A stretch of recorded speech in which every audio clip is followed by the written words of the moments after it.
Greetings, everyone. And y'all know how we do when we get the show started, y'all. Y'all already know we gotta slow it down for them, y'all. So we gonna slow it down, and guess what y'all tuned into? This is Smart Dummies Podcast right here, y'all. Hey, Candy Girl, slow it down so they can get the message. Well, here's a little story I got to tell about a couple organizations y'all know so well. It started way back in history, and I'm gonna tell you about the judgment day that set y'all free. In a national case, it went down into foul. You already know. When the judgment settled, it'll have y'all smile. All of y'all looking at what y'all don't know that y'all won. I'm talking no detain list. Who won that? Everyone. Birth certificate. You heard me? Smart dummies. Smart dummies. They go. Smart dummies. Smart dummies.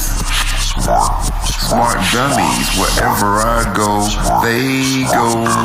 The British are coming, the British are coming. Now the British are y'all, every child, man and woman. See, when your parents signed your birth certificate, they sold you all the way to Great Britain. I thought y'all wouldn't believe it. I told you. Smart dummies. Smart dummies, wherever I go, they go. And welcome to the Smart Dummies Podcast.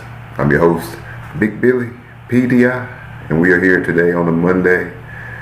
It's 11 a.m. Eastern time it is.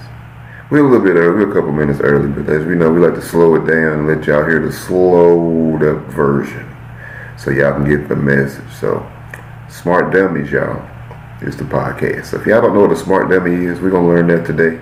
If it's your first time tuning in to the show, I appreciate you tuning in with us today as we have a very, very, very important message, and we have a new book today, y'all, that we're going to be talking about. It's called The Baby Daddy Uncle. Yes, it's about how we're going to be helping people who have dealt with or who are dealing with suppressed anger. And today is a very special day because there are some special people and a lot of people in this world I want to help out. And the way that I help out, sometimes people aren't ready for the help. They don't want the help, or they don't understand the help, or they don't know why would somebody want to try to help me when they don't know me or care about me. But that's what we did when I was born. That's why I'm here. I'm here to help people and give, and I create solutions, people. A lot of people want to debate, argue, talk about things, but over here we do what's called solutions. What is a solution? Well, a lot of people may have the misunderstanding of what a solution is. So that's why I'm here today, and we're going to show you what a solution is. And what a solution is, that is something, no matter what it may be, a solution is something that can help everybody, no matter who, what, when, where, whatever, shape, size, color, doesn't matter. A solution helps all people. Okay, so that's what we do over here. So appreciate each and every one of y'all getting here today. We are introducing a new book today called The Baby Daddy Uncle. And we're going to be bumping we got a new soundtrack that comes with it all, y'all. And this is basically another form of a distraction that we are all affected by. And when I say affected by it, what that means is if you have ever dealt with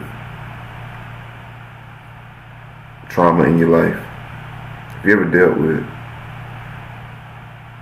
things that you never have discussed, if you've never talked about it, if you never went to get any help or didn't know how to heal from things, that's what this book is about today. And we're going to discuss that.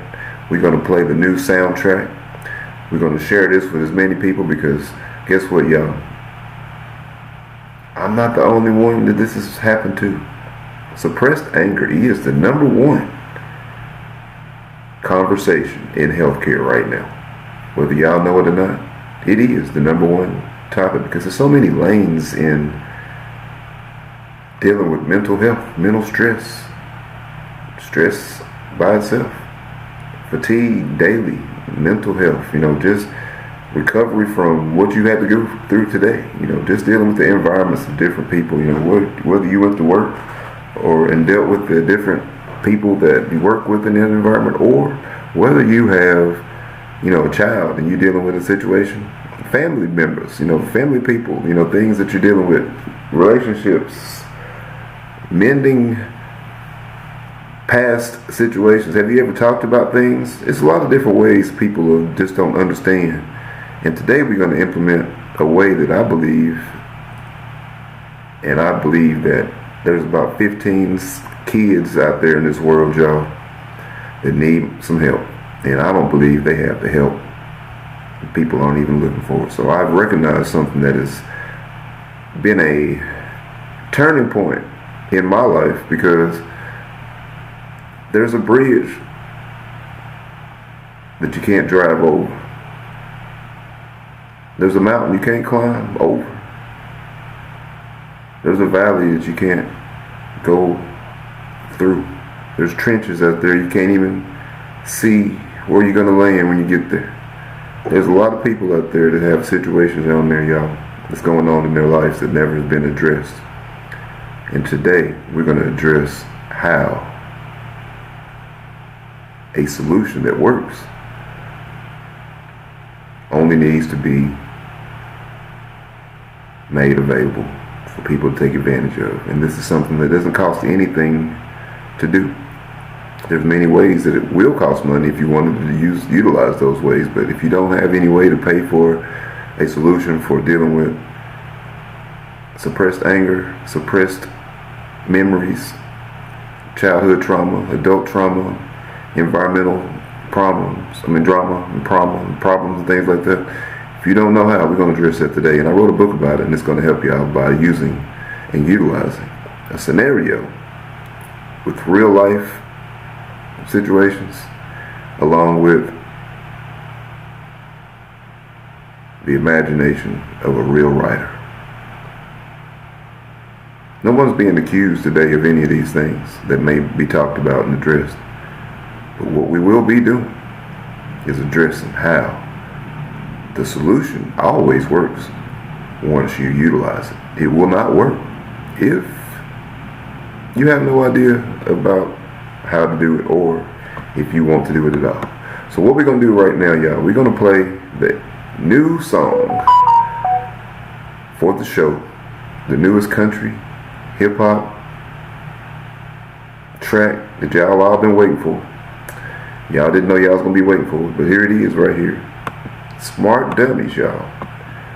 And when I came up with Smart Dummies, it was because I knew that the people didn't realize what is really happening in the global reset. I said, if they don't know it over here, there must be a lot of people that don't know it. And then when I started talking about it, people didn't know. I said, you know what?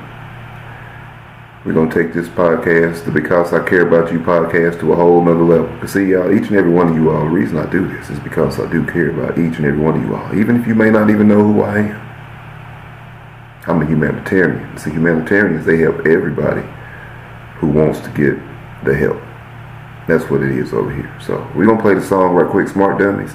And as we listen to the Smart Dummies, I want each and every one of you all to share this live, because once we get into this book, we're going to read a few segments of the book. We're going to play the soundtrack, and these songs today, y'all have never heard. Maybe y'all may have heard one or two of them, but y'all have probably never heard of these. These are when you're breaking the family curses.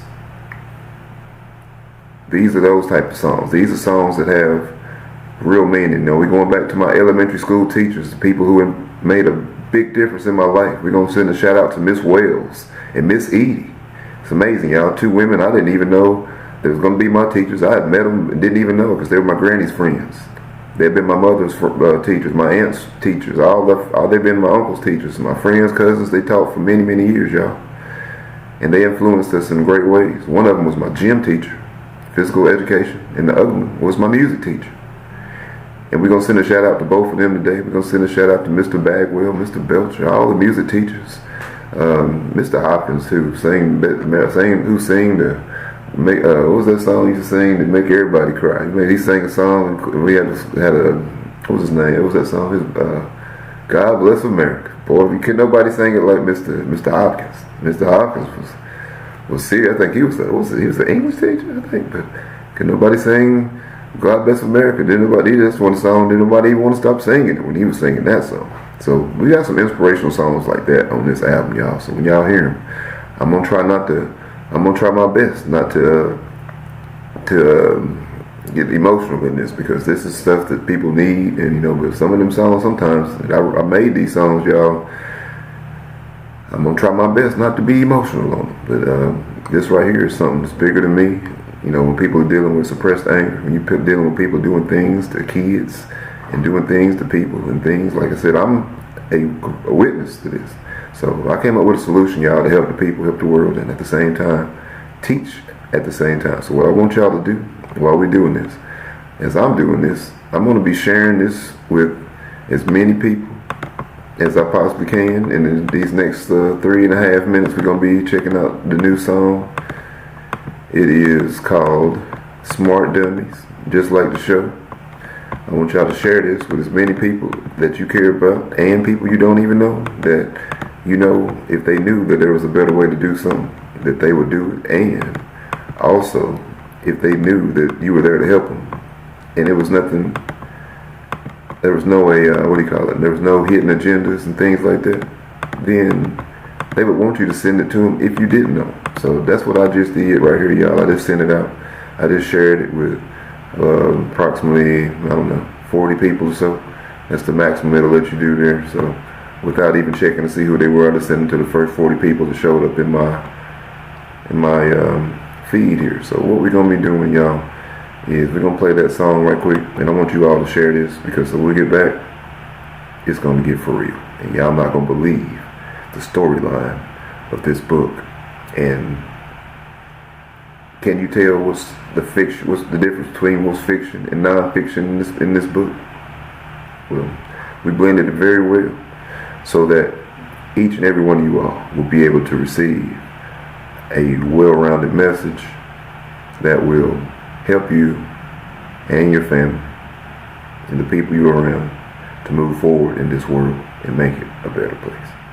So with that, let's go ahead and get into this new song, y'all. It's called Smart Dummies with my country buddy. Here we go. My country friend, y'all. I can't tell y'all who it is right now, but if y'all can guess, let me know. Because if I see it we'll have a contest to see who can win and pick the person. If you haven't guessed who this is, because you all know who it is, y'all just don't know who it is. Y'all check it out right here. Smart Dummies with Big Billy PDI on TikTok.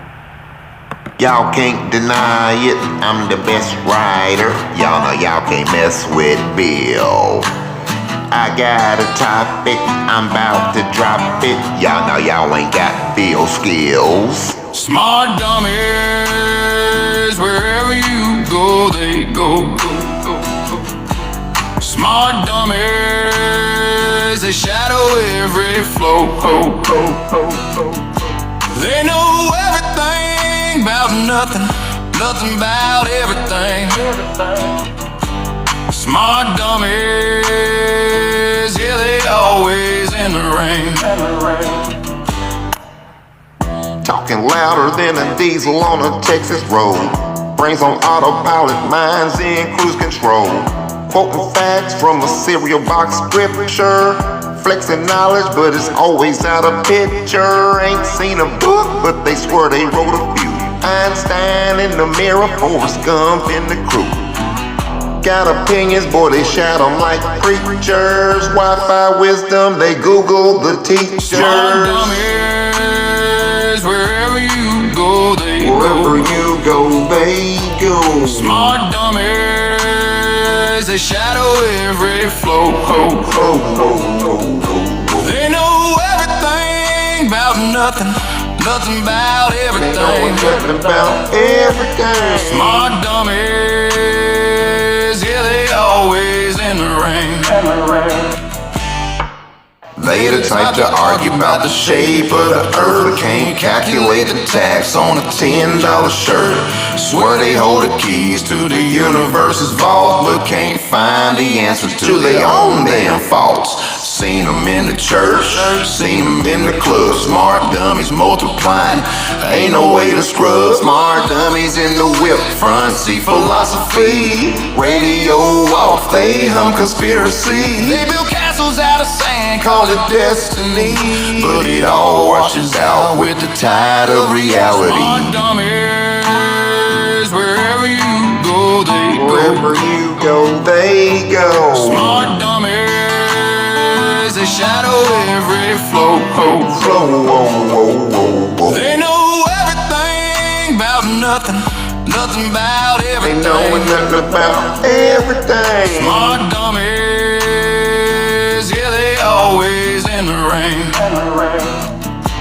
Smart dummies, smart dummies. Wherever I go, they go. Smart dummies, smart dummies. Wherever I go, they go. I see them in the club, I see them in the church. Smart dummies out there hating, they ain't putting in work.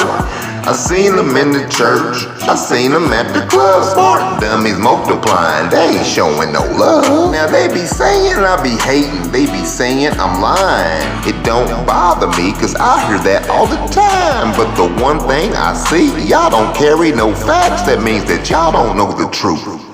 What's up with that? Smart dummies, wherever you go, they go. Wherever you go, they go. Smart dummies, they shadow every flow.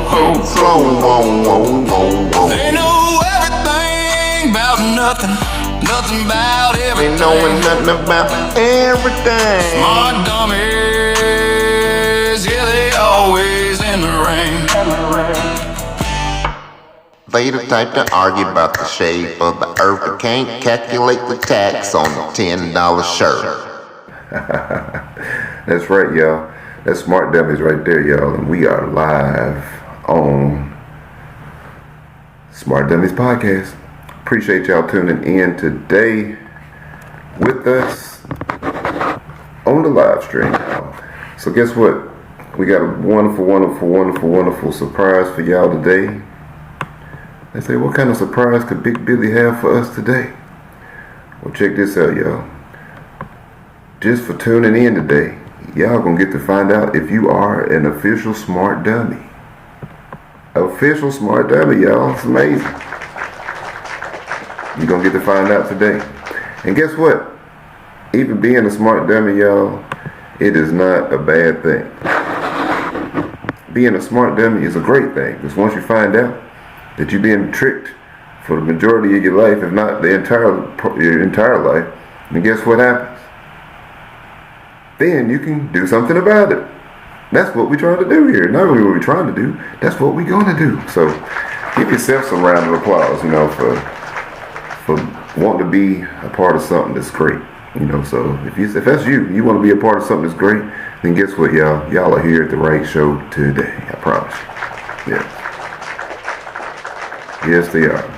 So I know y'all seen the prompt. Y'all seen the picture, baby daddy uncle. What is a baby daddy uncle, y'all? That's somebody in the family member or something. It could be anybody, but somebody really trying to get the family out the jungle.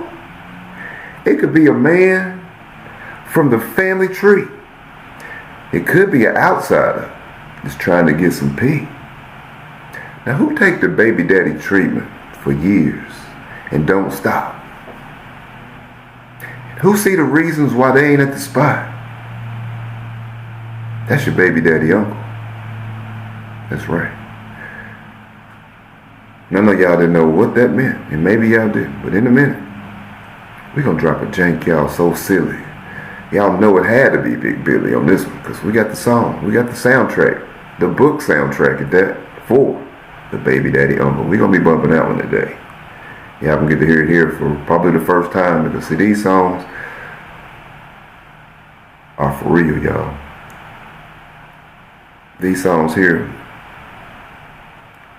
are based off of real life situations and things that people have dealt with and have not dealt with. What do you mean by that? I mean, things that happened to me, y'all, that I can talk about, you wouldn't believe it. You wouldn't believe it. But me telling you, if you don't believe what I'm saying, then why would you believe the person that it happened to? See, I'm talking about real life situations, things that you learn without even trying to learn how to keep a secret. And see, keeping a secret was one of the first things I had to learn as a child, y'all, because some people did some things to a child that wasn't supposed to happen to a child. Yep. And see, what happens most of the time is those children, they just say it's their fault. They don't know what to do. They don't tell nobody. And they hold it in for many, many, many years. And that's what happened to me, y'all. You know, see, I can talk about it. And see, people like, why? He hadn't got over his situation. Listen how he talks about it all the time.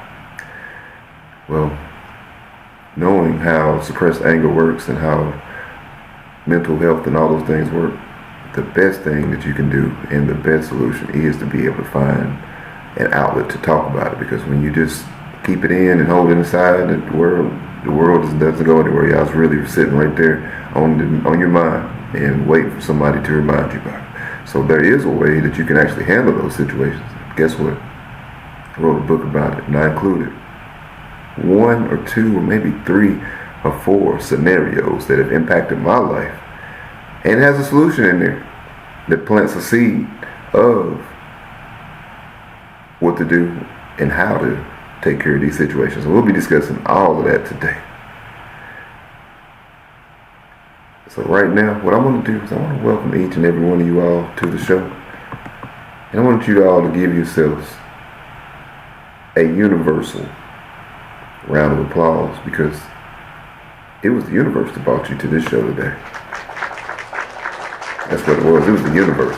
You thought you was all, yeah, I'm going to go look at Big Billy today, but before you thought you was going to go see Big Billy and see what Big Billy had on the show, guess what? The universe brought you here to spend this time with Big Billy today. So I appreciate each and every one of you all. We're going to have some fun. We're going to laugh. We're going to check out the book. We're going to let y'all know where to get it. It's available today. And it's going to help a lot of kids, y'all. It's going to help a lot of parents, because see, this ain't the regular book, y'all. This is something that has impacted my life in a way that I said, if I sit there and I don't do what I'm supposed to do, then guess what, y'all? What type of person am I not to do what I'm supposed to do? Think about it, y'all. What if you didn't do what you're supposed to in life?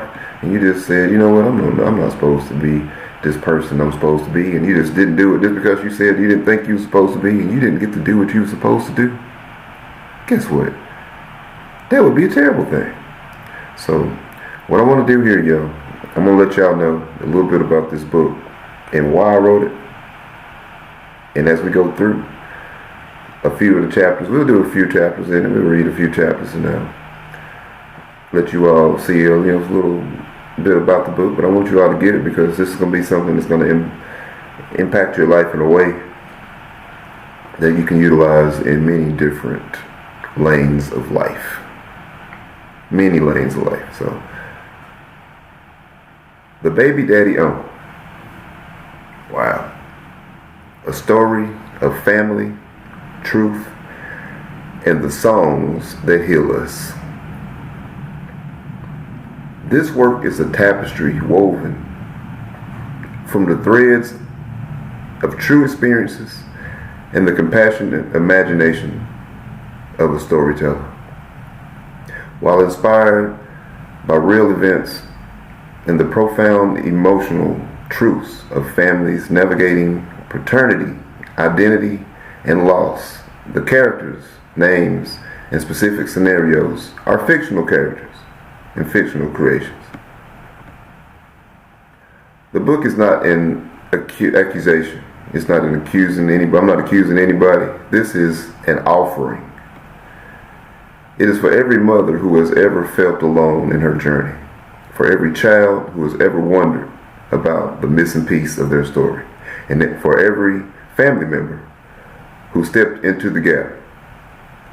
It is a testimony to the idea that speaking of our truths, however Painful is the first step toward healing the wounds that silence only deepens. So that's the introduction that I want to let everybody know. You know, I'm not accusing anybody of anything.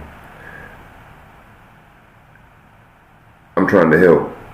This is a solution, and I know it works because I'm using it for myself, and it's working. Because see, I can talk about this. I can talk about all these things, and the ones that can't, they're the ones that's asking for help in their own way without saying those words directly. So when I hear that, it's only natural for me, especially when I see the effect, the indirect effect that it's having on the other people. And you know what?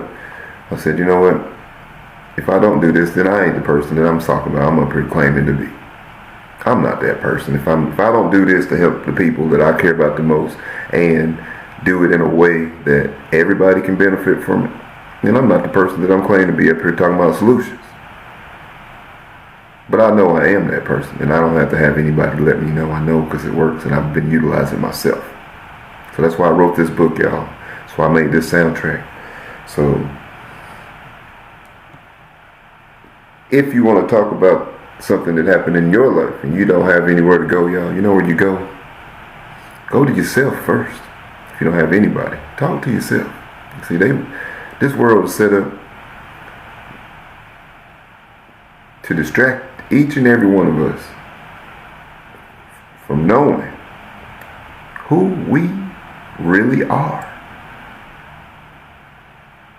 So you have to go way back to the beginning, when your beginning, not everybody else's, I'm talking about your beginning, before you received your name. Who is that person that was born into this world before that name was given to you? See, after that name was given to you, see, that's how people know who you are and they identify you. So when they see you, they know you because of a name. Whether it was the name you went by, whether it was the name your parents called you, whether it was a nickname that you get. When people see you, they associate you with a name. But who is that person?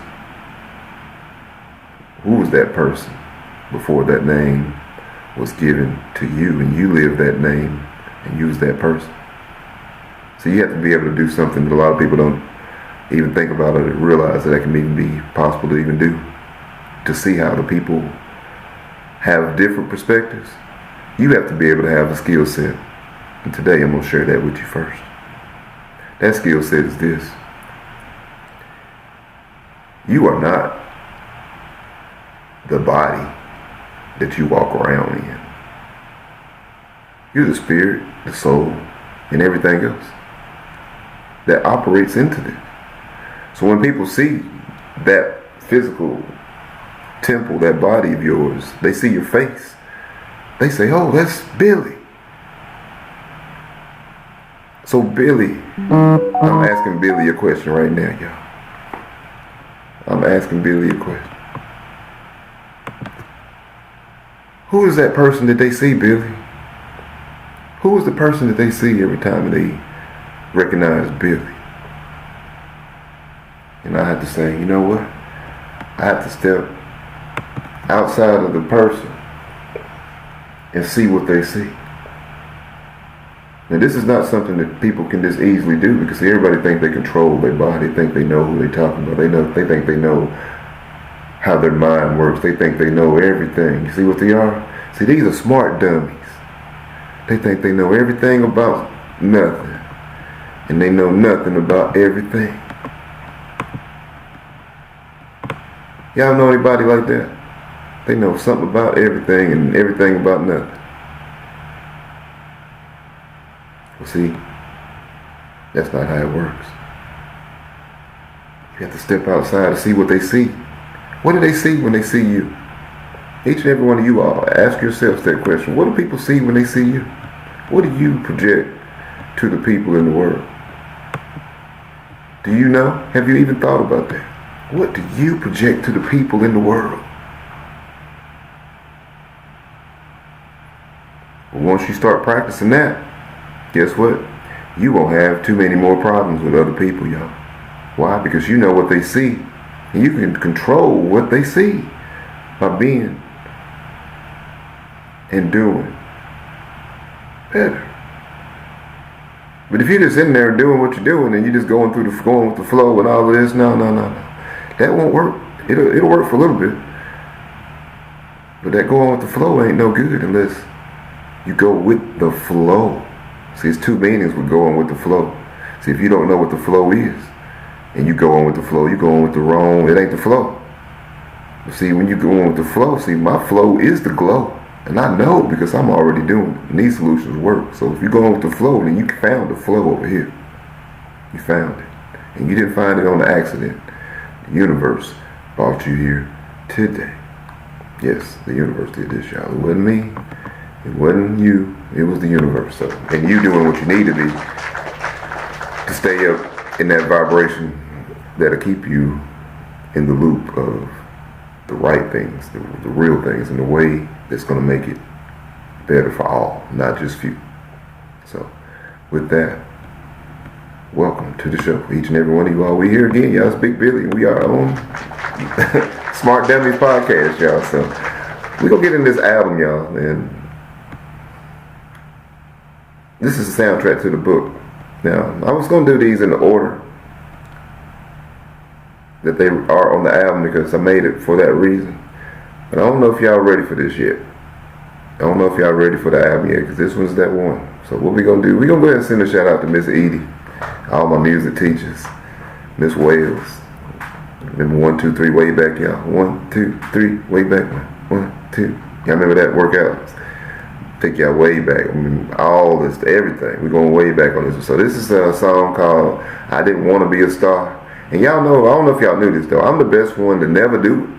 I'm the best one to never do it. I'm going to take that. I'm the best one to never do it, y'all. And what does he mean by the best one to never do it? I'm the best one to never do it. That's what it means. The best one to never do it. Yeah, see, if I had the machine marketing me back in the flow and everything that I'm doing, y'all, I would be the number one artist. I would. See, without the machine, you got to keep on going. But see, I don't want to be the number one artist for the reasons that most people want to be, musicians and things. See, I've been playing the piano since I was 3 years old, and it was cool. I just wanted to play like my grandfather. That was the coolest thing I could possibly do. Play the piano like my grandfather. And he went silly Big Billy on the tracks back in the day with no studio equipment. They had real pianos, organs, guitars, stuff like that. It wasn't recording. It was just singing and playing. So being able to learn from at a young age, I'm always gonna do music. And you're gonna hear some original works tonight. I got 9 songs on this album. I know if I have the machine behind me, behind the back and on the music, I got 4 number ones on this album right here. Just off of whatever, 4 out of 9, 3 potential 4. That's what we'll say. If it was marketed the way everybody else gets marketed. So, y'all are fortunate enough to be out here bumping with Big Billy today, and I appreciate y'all. So this first song, shout out to my music teacher in elementary school, all my teachers that I grew up with, and to all the people that's going to be able to receive the help of knowing the easiest and the most simple solution to deal with suppressed anger management, all that stuff. It all falls into the same category, y'all. So this is I Didn't Want to Be a Star, Big Billy PDI. Shout out to Miss Edie, Miss Wales. Yep, it's Uncle Billy on the track. Push y'all, what's up, man? Yeah. I know you was in there too. Music class. Even though we didn't know it back then, we're gonna send a shout out to Miss Edie on this one right here, music class.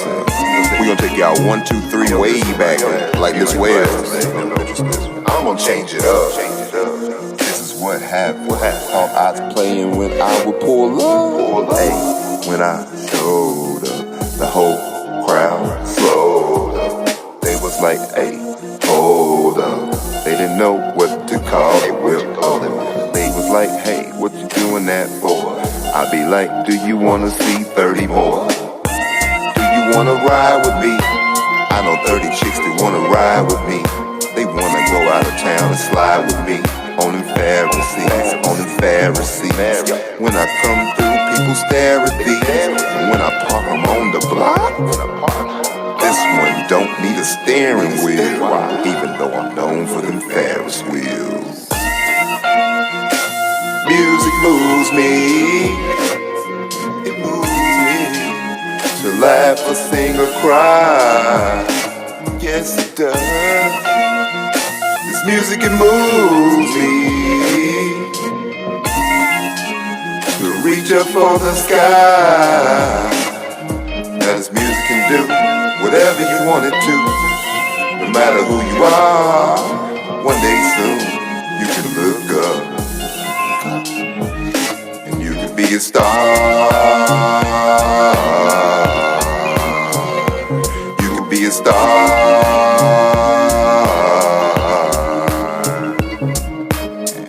Now, I didn't want to be a star. I just wanted to get a reliable car. That's right. Probably get a really nice crib.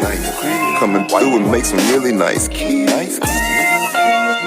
See what changed up. This is hearing the subject and I'm gonna bring it up.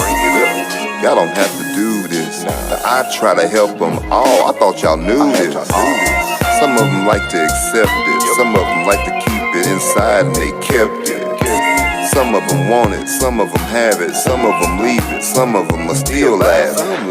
Some of them got some habits they need to break, but I ain't the one to tell them to get off and shave. I'm just giving them all the tools, and this one right here is what I want everybody to do. You see, music moves me. This music, it moves me to laugh or sing or cry. Yes, it does. Music, it moves me. Music, it moves me to reach up for the sky. This music can do whatever you want it to. No matter who you are, look up one day soon, and you can be a star. You can be a star.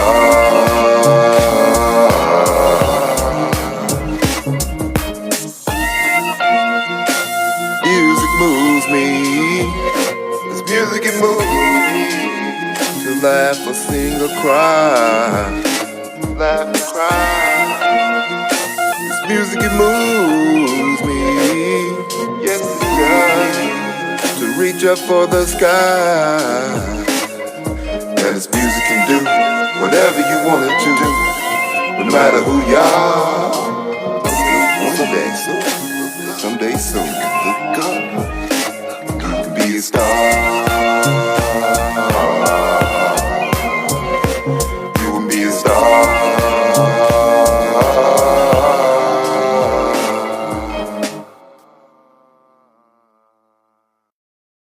Yep, you can look up one day soon.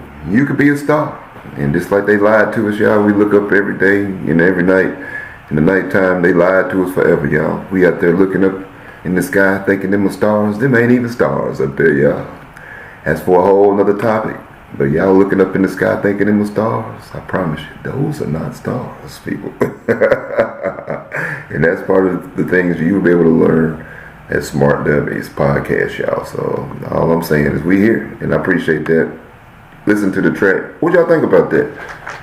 What y'all think about the track right there, y'all? That was I Didn't Want to Be a Star, and they making sure they showing that if you're not part of the system, you have to make it another way. So I'm here making solutions. So if I have the machine pushing the music, oh man, I would be, but I'm the best one to never do. So y'all better be listening, because guess what? I got those solutions that everybody needs to know. And if you take advantage of them, you will have the opportunity to claim your inheritance. What do you mean inheritance? Inheritance is your God-given rights. Judgment Day's already happened, y'all, and y'all don't even know about it. So we'll talk about that. But if y'all don't know where to go get that information, I can give it to you right here, right now. Guess what? It's at BigBillyPDI.com. That's right, y'all. BigBillyPDI.com, where you can find the new book, The Baby Daddy Uncle, and the soundtrack that y'all bumping right here today. Now, a lot of things happen to me. I know y'all probably heard me talking about the things that happened to me as a child, y'all. So, I had some, y'all heard of the Willie Lynch letter? Anybody ever heard of that? Anybody? So guess what? What if your family members and things was part of what the Willie Lynch letter originated from and all that stuff, you know? And how do you know that? Guess what, y'all? Because I was actually a witness of some of the things that they did. A game that came out of the Willie Lynch letters, this control game that they was doing to kids in my family back in the day, and I didn't realize it. But guess what? When it hit me, that's when the first time I learned how to keep a secret. It's like, man, I don't think this is supposed to be happening, but I ain't gonna tell nobody they did this. I'm not gonna do this, but who am I gonna tell this to? So y'all, I held it in for many, many years, y'all. Many years. But as a kid, I actually told my granny what happened. And when I told her, it changed everything. So we're here today, y'all, to make sure that y'all know that when I wrote this song, y'all, I didn't write this song down. This song right here is just one of them songs that they said, hey, turn the track on. And that's what Big Billy did. So when I tell y'all, there was a game that was organized. It was so organized, y'all, that when I mention it to the people, I sometimes believe that did this really even happen? Because every time I talk about it, it doesn't seem like the people that was in there that knew, and the people that this happened to before, which were my family members, don't nobody want to talk about this.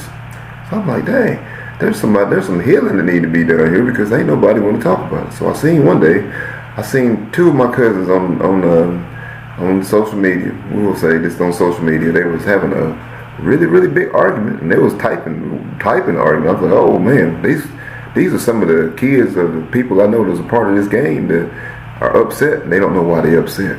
They don't know why they mad. They don't know why they upset and why they mad and why they dealing with this and the things that they got to see as a kid. They didn't know that the things that happened to their parents before and their parents before then. They hadn't even associated none of this with nothing. So when I seen this, I was like, oh man, this is what my granny was talking about before she passed on. She said, you're going to have to help the family. You're going to see. I didn't know what she was talking about. Yeah, I'm 16, 17 years old. I think 17, 18. Let me say 19, 21, 22, 17, 18. I was about 26, 27, I think my grandmother passed away. So it was, I didn't know what she was talking about. But now, over the years, I'm seeing how when the great grandparents and the grandparents aren't around, and you have that upbringing that they had is a little bit different, even though they didn't know everything. I'm seeing, those things now that they didn't know everything. But the way that they raised you was it was more preventative ways, things to help, and everybody was family. It didn't matter what, those things through the way of the world today, that's causing separation. And this causes, the world is set up now for separation. And what we're doing over here is we're bringing the world together, and that's what makes things happen in a great way. Because when you put things together and work together, you can have good things happen and great things happen. When you have a solution and it works for everybody, and then everybody is fighting and separated, they never get the solution, and then it keeps on going, and then guess what? They may not be here because why? They didn't get a chance to give themselves a chance to do what they needed to do. That's why. So that's why we're here today. I came up with a solution, y'all, and it works for every single person that wants to utilize it. And I found a solution that I didn't create, that someone that everybody knows created for us, and y'all don't even believe that this person even exists. Exactly. So I got two solutions that work for everybody. We're gonna be dealing with one, but what we're gonna do here, we're gonna keep the album rolling. We got the soundtrack, y'all. It's based on the album. It's all about being a baby daddy uncle. And see, in my family, just like in some families, you got people that got kids by family members. Some people may call that, the incestory, incestory, whatever you call it, incest, whatever, But I'm like, what? How did it happen? Why did it happen? It's not the kid's fault. Was this voluntary? Was this pressured, or was this somebody taking advantage of? You never know, because people don't talk about it. But when they don't talk about it, and it happened, because there's the proof right there. There's the child that don't know who his dad is, or he knows who his dad is, but the dad ain't gonna be the dad because his dad is his cousin, or his dad is his uncle. So you might have a baby daddy uncle. There's a lot of different meanings to baby daddy uncle. When I came up with the meaning, it was just being, a person, sees that a sibling has a child and you want to help because the baby father wasn't there, or he ain't around for whatever reasons, you're going to be there for him because you want to help your sister. That's what I was doing, and it works good and bad. Sometimes they get mad at the person that didn't work out with them. for whatever reason. Sometimes that person wasn't supposed to be the right one. Then you got people doing games and playing games, and in this case, in this book, we're going to find out whether, we'll see, because there's going to be a lot of people that are indirectly affected. Because imagine this, y'all. Imagine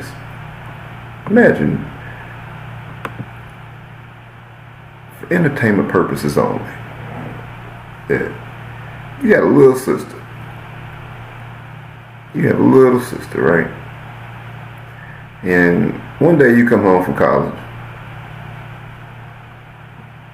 and you see this car with an airplane wing on the side. But we used to call them spoilers, but this one right here is like a spoiler times 20. And it was like airplane. When I came home, I'm like, whose car is this? And I drive in the front of our house, big ass airplane. I've seen this dude and these some older dudes. They was older than me, look like it. I was like, who they out here for? And I was looking, I'm looking at Granny, and then they looking, I'm like, and my sister knows that I'm, pretty, back then I was pretty protective of my little bitty baby sister, you know what I'm saying? And who these people? I'm gonna be nice on the words today, so we can let everybody know. But I seen this car, I was like, this dude look a little bit too old to be over here. I ain't say nothing. I'm like, she's.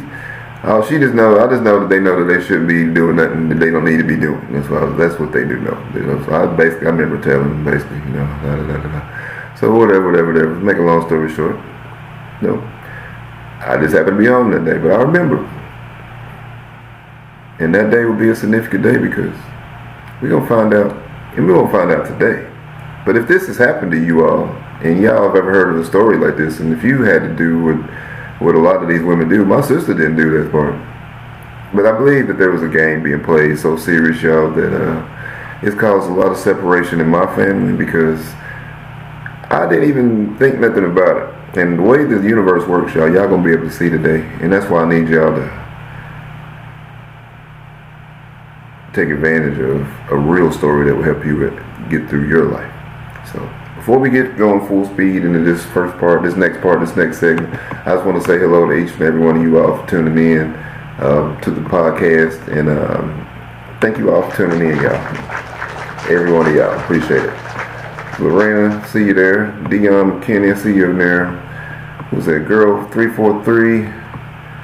David Davis, I see all of y'all. Kyle Thompson is here, y'all. User 5419. The sheep is in there. Resident Sheep, TK, the hen, True Self, Pancakes, your follower, Mike, EFTU is in the building. Smart Dummies Podcast is here. Apaka is in the building, y'all. 928. Lady Katrina is in the building, y'all. The hen is here. Ebby Lamb. And Vlogger, y'all, all of y'all, I see all of y'all in here. Anybody I missed, because you're just not showing up on here so I can see it. But is that Sun Customs Signs is in the building, and I appreciate all of y'all. Ruby Doobie 2 is in the building, y'all. So without further ado, let's go ahead and I'm gonna let y'all hear this track. This one is called, what did I call it? It's called Cinnamon Toast, y'all. And this is not a song that I wrote. This is a song I said put it on the track, y'all. I got to talk about something. Y'all check it out. Cinnamon Toast. Big Billy PDI. Shout out to Wishmaster. I don't think they're ready for this one. They used to play. Imagine this. This one of them family type drinks. They used to play. Imagine this. We gotta fix the family type drinks. Fix the family type. That bull-ish should be going down. Bull-ish. For real, like, I held this in for many, many years, but I seen one of my cousins pleading to help save her family. I love you, cuz. I was like, you don't understand what's going on. Went up to hurting when you was knowing it's been a long time before you was even on this earth. Everybody before you had hurt. I'm telling you this. I'm telling you why. I'm telling you this one seriously. I had it happen to me when I was a youngster. This was a bummer. I'm talking about bull-ishering at the top of the level. I was only 6 years old, man. It happened to me. I can still see the look on my cousin's face. Ooh, amazing. How you'd even think of this? It was like organized crime all up in this. They was like, had guards at the door, people looking, watching out. How you'd even think of this? It was like organized crime all up in this. They was like, had guards at the door, people looking, watching out. I was a little bit mature than most, but this one here was a 6-year-old cinnamon toast. In the bedroom, they had a couple of couches, a couple of beds, and I'm like, ooh, what's going down when the lights went off? I said, hey, y'all can't see why the lights went off. That's when the game started. The people acting crazy. I said, y'all retarded. What they was doing, I was like, y'all trying to pull me. Why y'all can't do nothing to me like that? Who in the world and what in the wild was this going down? Turn the lights back on. I heard a silly sound. Now what's going on right now? What's that? Vivid memory. Hey, that hurts going on. Help. I remember the couch in the corner and the lights and the lamps and the food and the words and the state of what they was doing. But seriously, I didn't think it was. Thinking like, I can't believe this, cuz. How you'd even think of this? It was like organized crime all up in this. They was like, had guards at the door, people looking, watching out. How you'd even think of this? It was like organized crime all up in this. They was like, had guards at the door, people looking, watching out. They had a different age group. I was kind of older. I wasn't really. I was the youngest in the group. The youngest in that room. Yep, for real that. A couple of cousins, same day, birthday, same month. But it was messed up, that bunch. They were doing things I didn't want to tell her. I don't know. I found out about the hunch and crunch. I said, Granny, what's the hunch and crunch? That's when it all changed. She looked crazy at me. She said, where'd you learn that from? I said, the cousins. She said, look at me like, no, they wasn't. I said, she looked at me and said, no, they wasn't. I didn't want to be the rat and tell on them. How you'd even think of this? It was like organized crime all up in this. They was like, had guards at the door, people looking, watching out. How you'd even think of this? It was like organized crime all up in this. They was like, had guards at the door, people looking, watching out. Ready, go and do it right now. Ready, do it right now. Maybe like 7 of my sisters at the crib chilling. She said, oh, what's up with this one? I'm telling. She tried to save me from what was about to go down. She told my granny about it. They said she lied right now. She was only 2 and tried to be the first one to save me. I love her to this day for that, trying to play me. They was trying to play me. Now they gotta play me. They was trying to play me. Now they gotta play me. All the radio stations across the nations, they bumping this one here all across their faces. They know they was wrong when they did what they did. Now we grown up, we ain't no kids. It's messed up what happened. Now I'm a freestyle flow. I ain't got nothing to write about. This ain't no rapping. This is what happened. They looking at me and they laughing. Wow. I remember like yesterday, I can still see the looks on all my cousins' faces.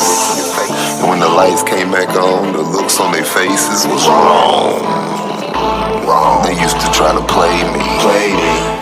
Now they gotta play me. Listen to this one, it'll bring your memory back. Yeah, just like that. We in the room chillin', back room, great grannies. What you talking about? Now the cousins can't stand me. It ain't my fault. It happened to y'all too. Happened to me. Probably happened to you. What you wanna do about it? You wanna hold it in? You wanna let it out? You wanna give a grin? You wanna get upset, don't you? It happened, didn't it? You wanna roll like me? I'm laughing with it. I can let it in, hold it out. Seeing my cousin hurting, I had to let her know right now. Cause you ain't the only one. This is how we do it, how we getting things done. Mama Ruth wasn't playing when she started saying we gon' have to get it right. Who gon' be the one to weigh it? I guess I'm the one. I'm the 2, the 3, and the 4, 5, 6. I'm gonna bring it back. Watchmaster and collaborated with y'all on track. Wow. It happened again. And I knew when it stopped. I didn't go out there no more. I got the hops. That's right, when I hopped over that fence where they had the basketball back with the pigs up in that wrench, I was like, I'm gonna get over that fence and hoop with the older kids. I remember that's what I did over that fence and got caught in the wire. The barbed wire was bleeding, but I still came up like rubber tires. I was spinning out in the dirt. They said you can't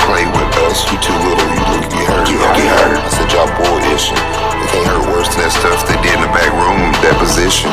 When I walk in, they looked at me crazy. They said, they take the ball. I said, y'all crazy.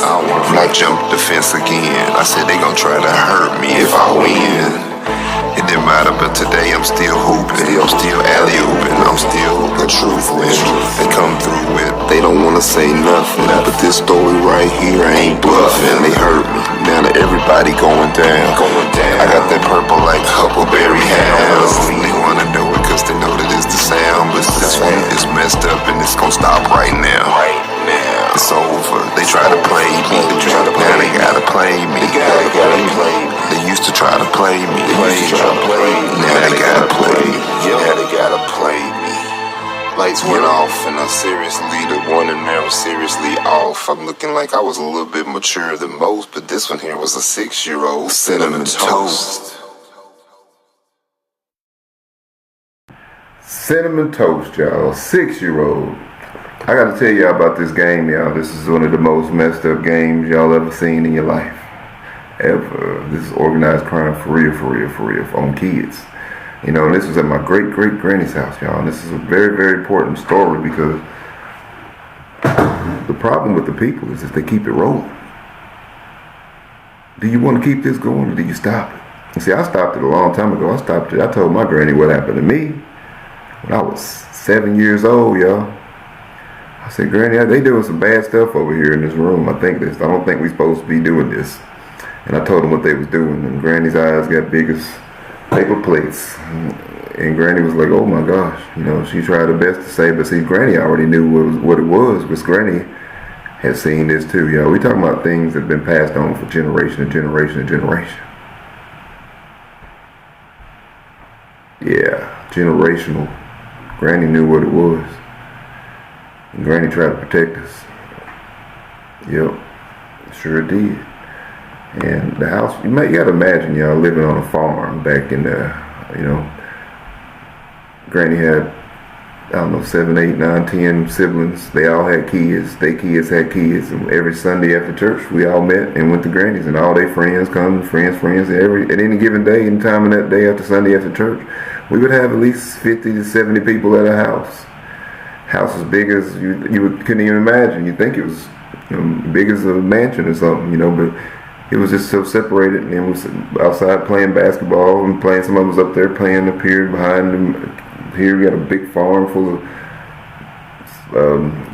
big garden, a lake in the front. People fishing, 20, 30 acres out there hunting, and there's all kind of stuff going on. Little kids in this room, adults in here. Other ages in here, all of this, food everywhere. I mean, it was just a big, close family, so you got to picture this. So they had this one room, and they only had one out of this big old house, y'all. I don't know why they didn't think of this, but they had one. I didn't think about this till like a few months ago. Out of that big house that we had, y'all, I mean, all of them people, there was only one restroom. One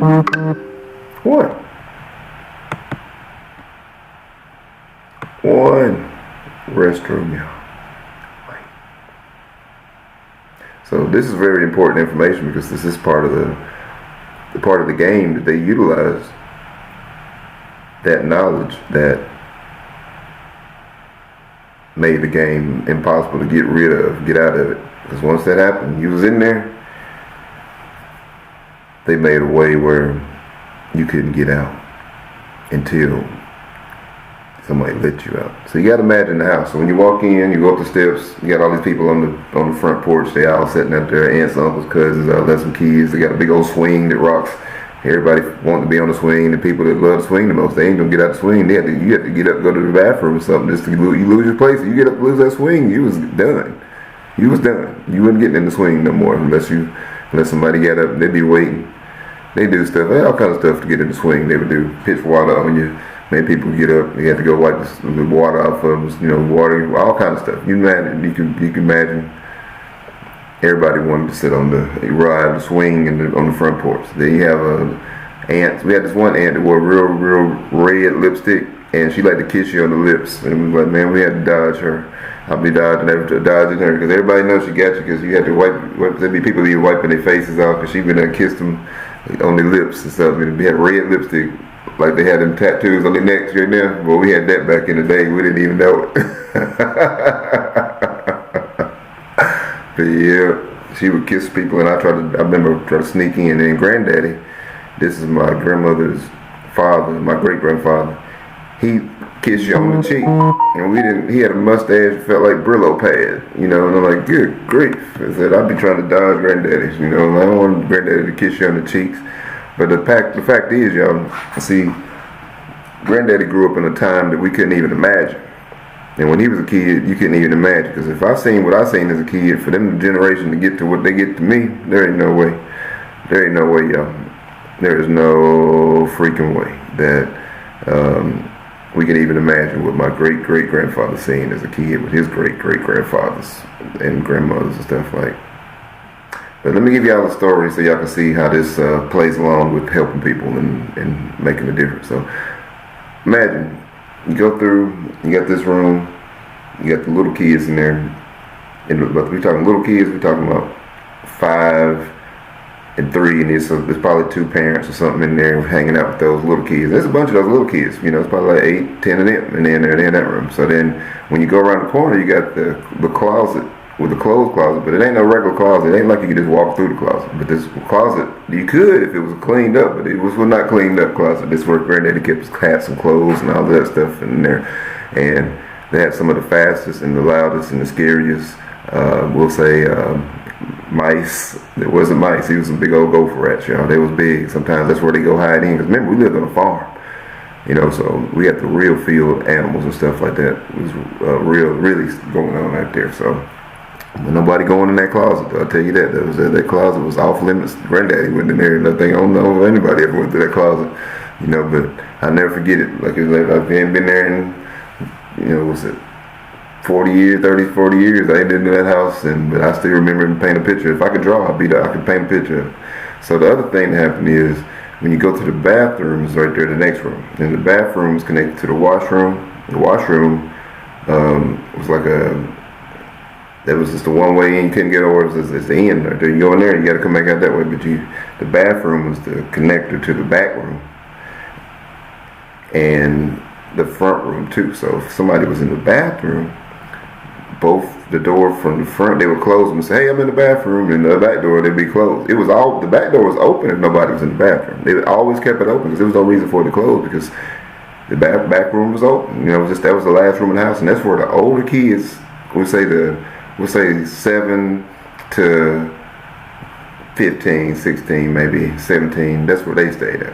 Okay, so you gotta visualize this. We all in this room. And this room got an organ, it got a big old red couch, you got 2 twin beds, chairs, and everybody played on the floor and sat on the couch. And it was probably about 10, 15 people in that room.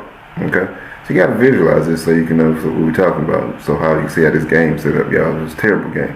So all day long it'd be regular. But at nighttime, I'm tell you about the first time it happened to me. Okay, this is the first time it happened.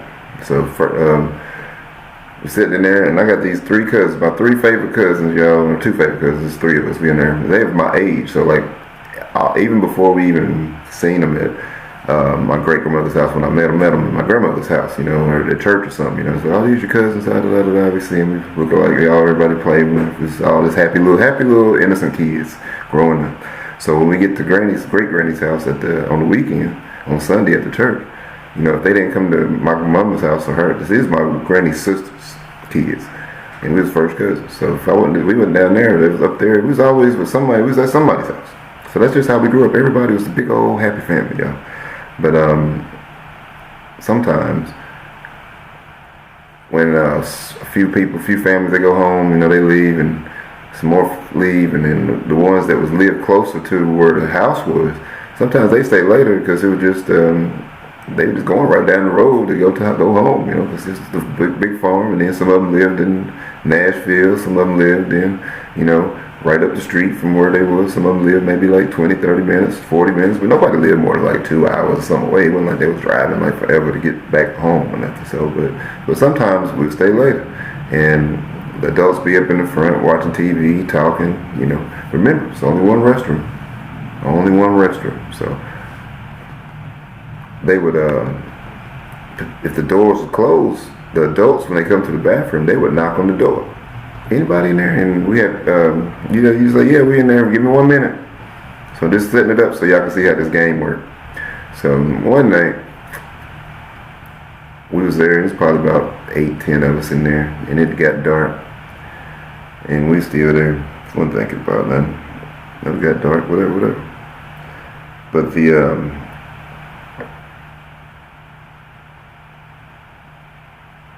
we're sitting there and they said, hey, we're gonna play this game, y'all. And obviously, we playing probably Simon. Remember Simon, y'all had the little the little red, blue, green, yellow game. We had Simon playing, we probably playing Simon or something like that, or playing some card game or something on the floor. And this is when they had made an announcement, anybody want to play this game, they better play. Said, we better play it. And I remember it like it was yesterday, and I seen 3 of my cousins. They got up and got up out of there. And I remember their faces looking back, because I remember they was looking right at me. I was like, what y'all looking at me for? I'm looking like because I guess they knew that there ain't no way that they gonna do this with no babies in the room, you know, like, and I guess that's what I'm looking back now. But guess what, y'all? They didn't care if there was no babies in there or not. So they came in, we didn't pay them. Me and my other cousins, they ain't paying attention. I don't know if they had already knew what this was either, because they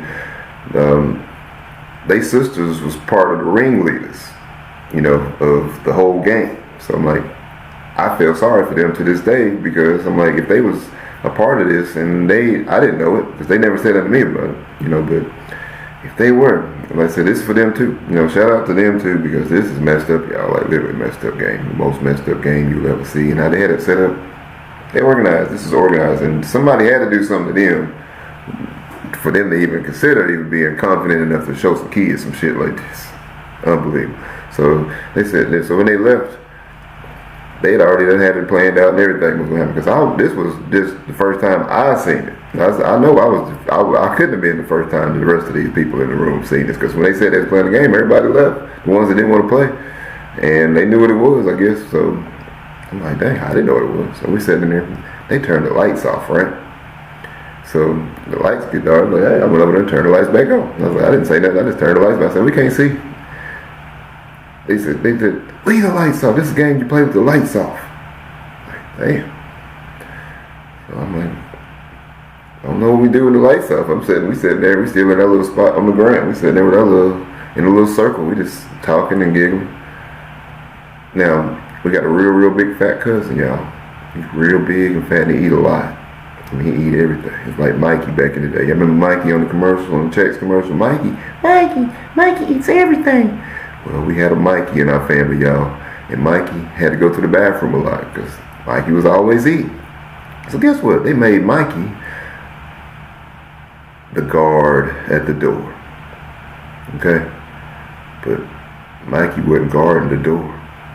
What Mikey would do, Mikey would go and close the door and go sit on the toilet like he had to go to the bathroom. The other door was closed and the lights was off. So when adults would come to the bathroom and say, anybody in there? Because the door was closed. Remember, I was explaining that to y'all earlier. They knock on the door and we just call him Mikey for these purposes. Mikey would be like, hold on, I'm in the bathroom. Give me a minute. And then there's people that really had to go to the bathroom bad. There's only one bathroom in the house. Sometimes it'd be 3-4 people in there. That's when people started having to use the outhouse, going outdoors and go to the bathroom. So if you had to pee or something, you go outside and do it most of the time because somebody waiting in the house, you better chance on is going outside and they're going inside. But just because one bathroom is 70 people, 60, 50 people, 40 people, even if it was 30 people, one restroom. So they thought this one through carefully also. So what would happen is, like I'm about to say his name, but we'll say Mikey would hit the little secret knock on the door, alerting the ringleaders that somebody need to go to the bathroom. So they give him about 30 seconds or so, 40 seconds, and they be like, sometimes they wasn't ready fast enough, and Mikey had to play off and stall a little bit. Somebody was like, "Hey, hold on," and then in the wild part when I tell y'all the story, it's almost like I see it. It's like I remember it as it happened. I remember the words they're saying, everything that was happening. It's like I was 5, 6 years old, y'all, when this happened. It wasn't 7, it was 5 or 6 at the most. 5, I think. It's 5 or 6. So the lights get turned on, and Mikey goes out the other way. He goes out like he's saying, like he was heading to the bathroom. Now he's going back up to where everybody else is.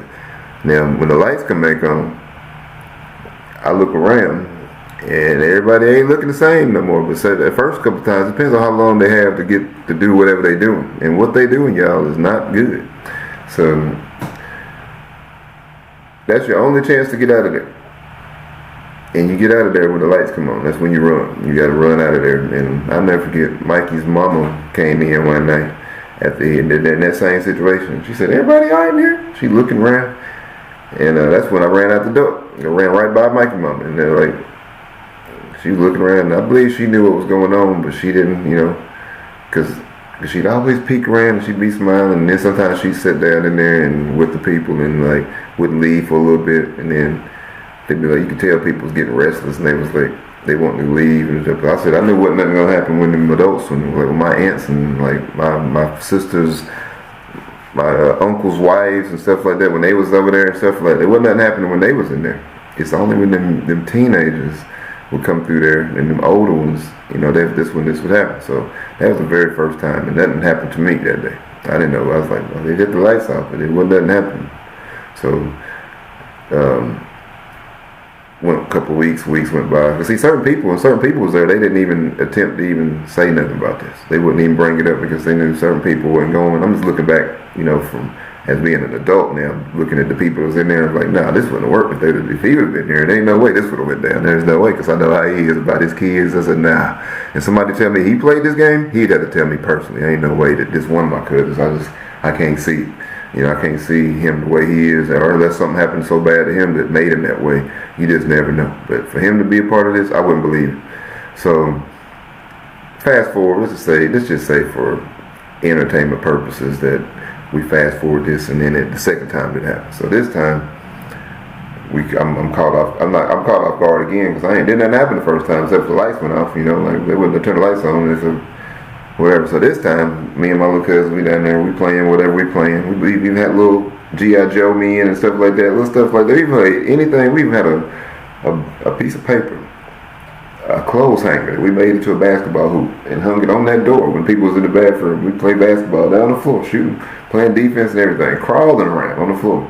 Somebody opened the door, the goal fall down. But that's the type of imagination we had, y'all, where we could just make fun out of anything. We just need a piece of paper and a clothes hanger. We playing basketball indoors, because they made up a lie, y'all, and we'll talk about that later, but they made up a lie about how to get to the basketball court. And I'm like, when I finally got up there and went through the barbed wire, cut up, bleed and everything, y'all, just to get to the basketball court to play with the older kids after these things happen. That's a little bit later on, but I'm like, how did them girls get over here? They fully dressed and like they ain't had no mud on them or nothing. They done told me how to get there, but they didn't tell them how to get there. So, just to make a long story short, they were playing the game back there too, in the woods. When they couldn't do it in the house, they was in the woods. So, I didn't realize that till later. But anyway, the second time that this happened, y'all,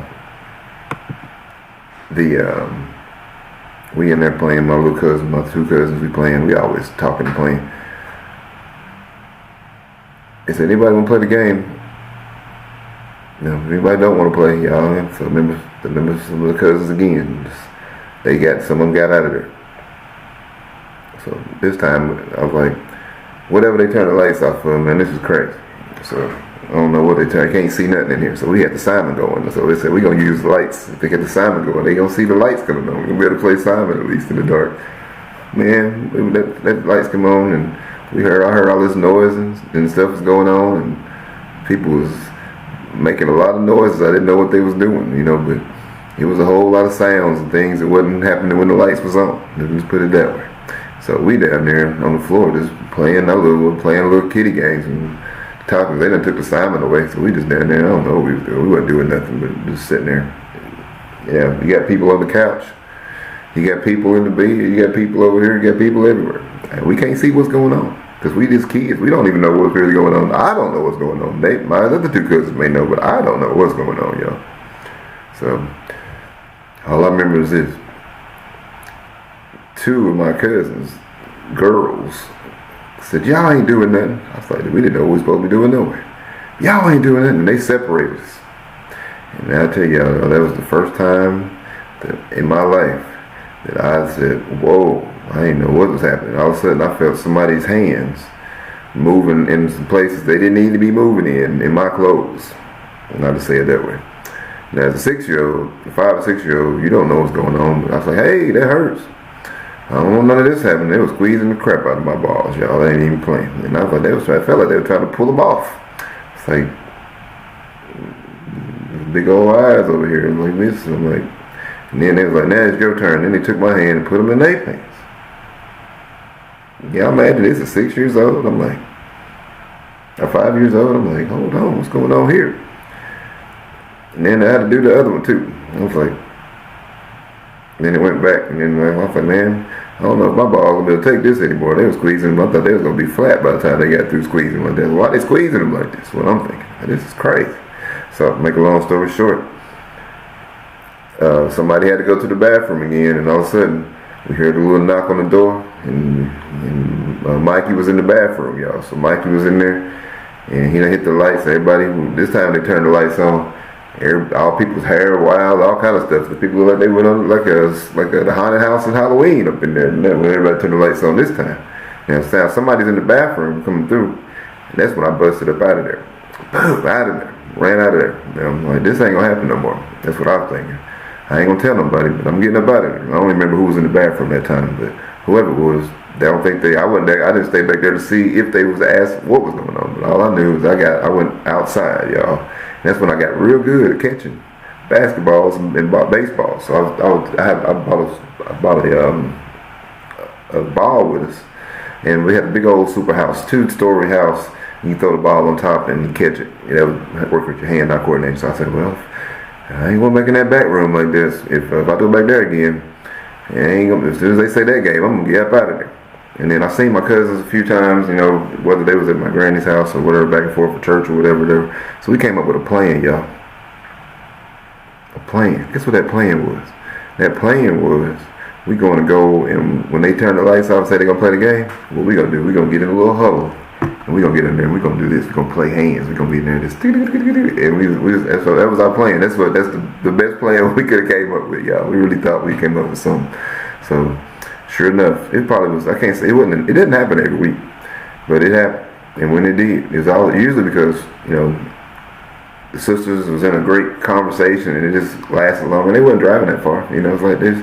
They were family. If they was close, everybody was really close, y'all. If you can even imagine. 9, 10 brothers and sisters, and they all had kids, they kids, and everybody's all there, and then they bring friends, and then there was like enough food to feed 200-300 people, and just like, this is just unbelievable, so cows, pigs, bulls, fish, dogs, chickens, goats, all kind of stuff, pigs, all the stuff, you couldn't even, it was just what you see on TV. It's kind of like, I don't know,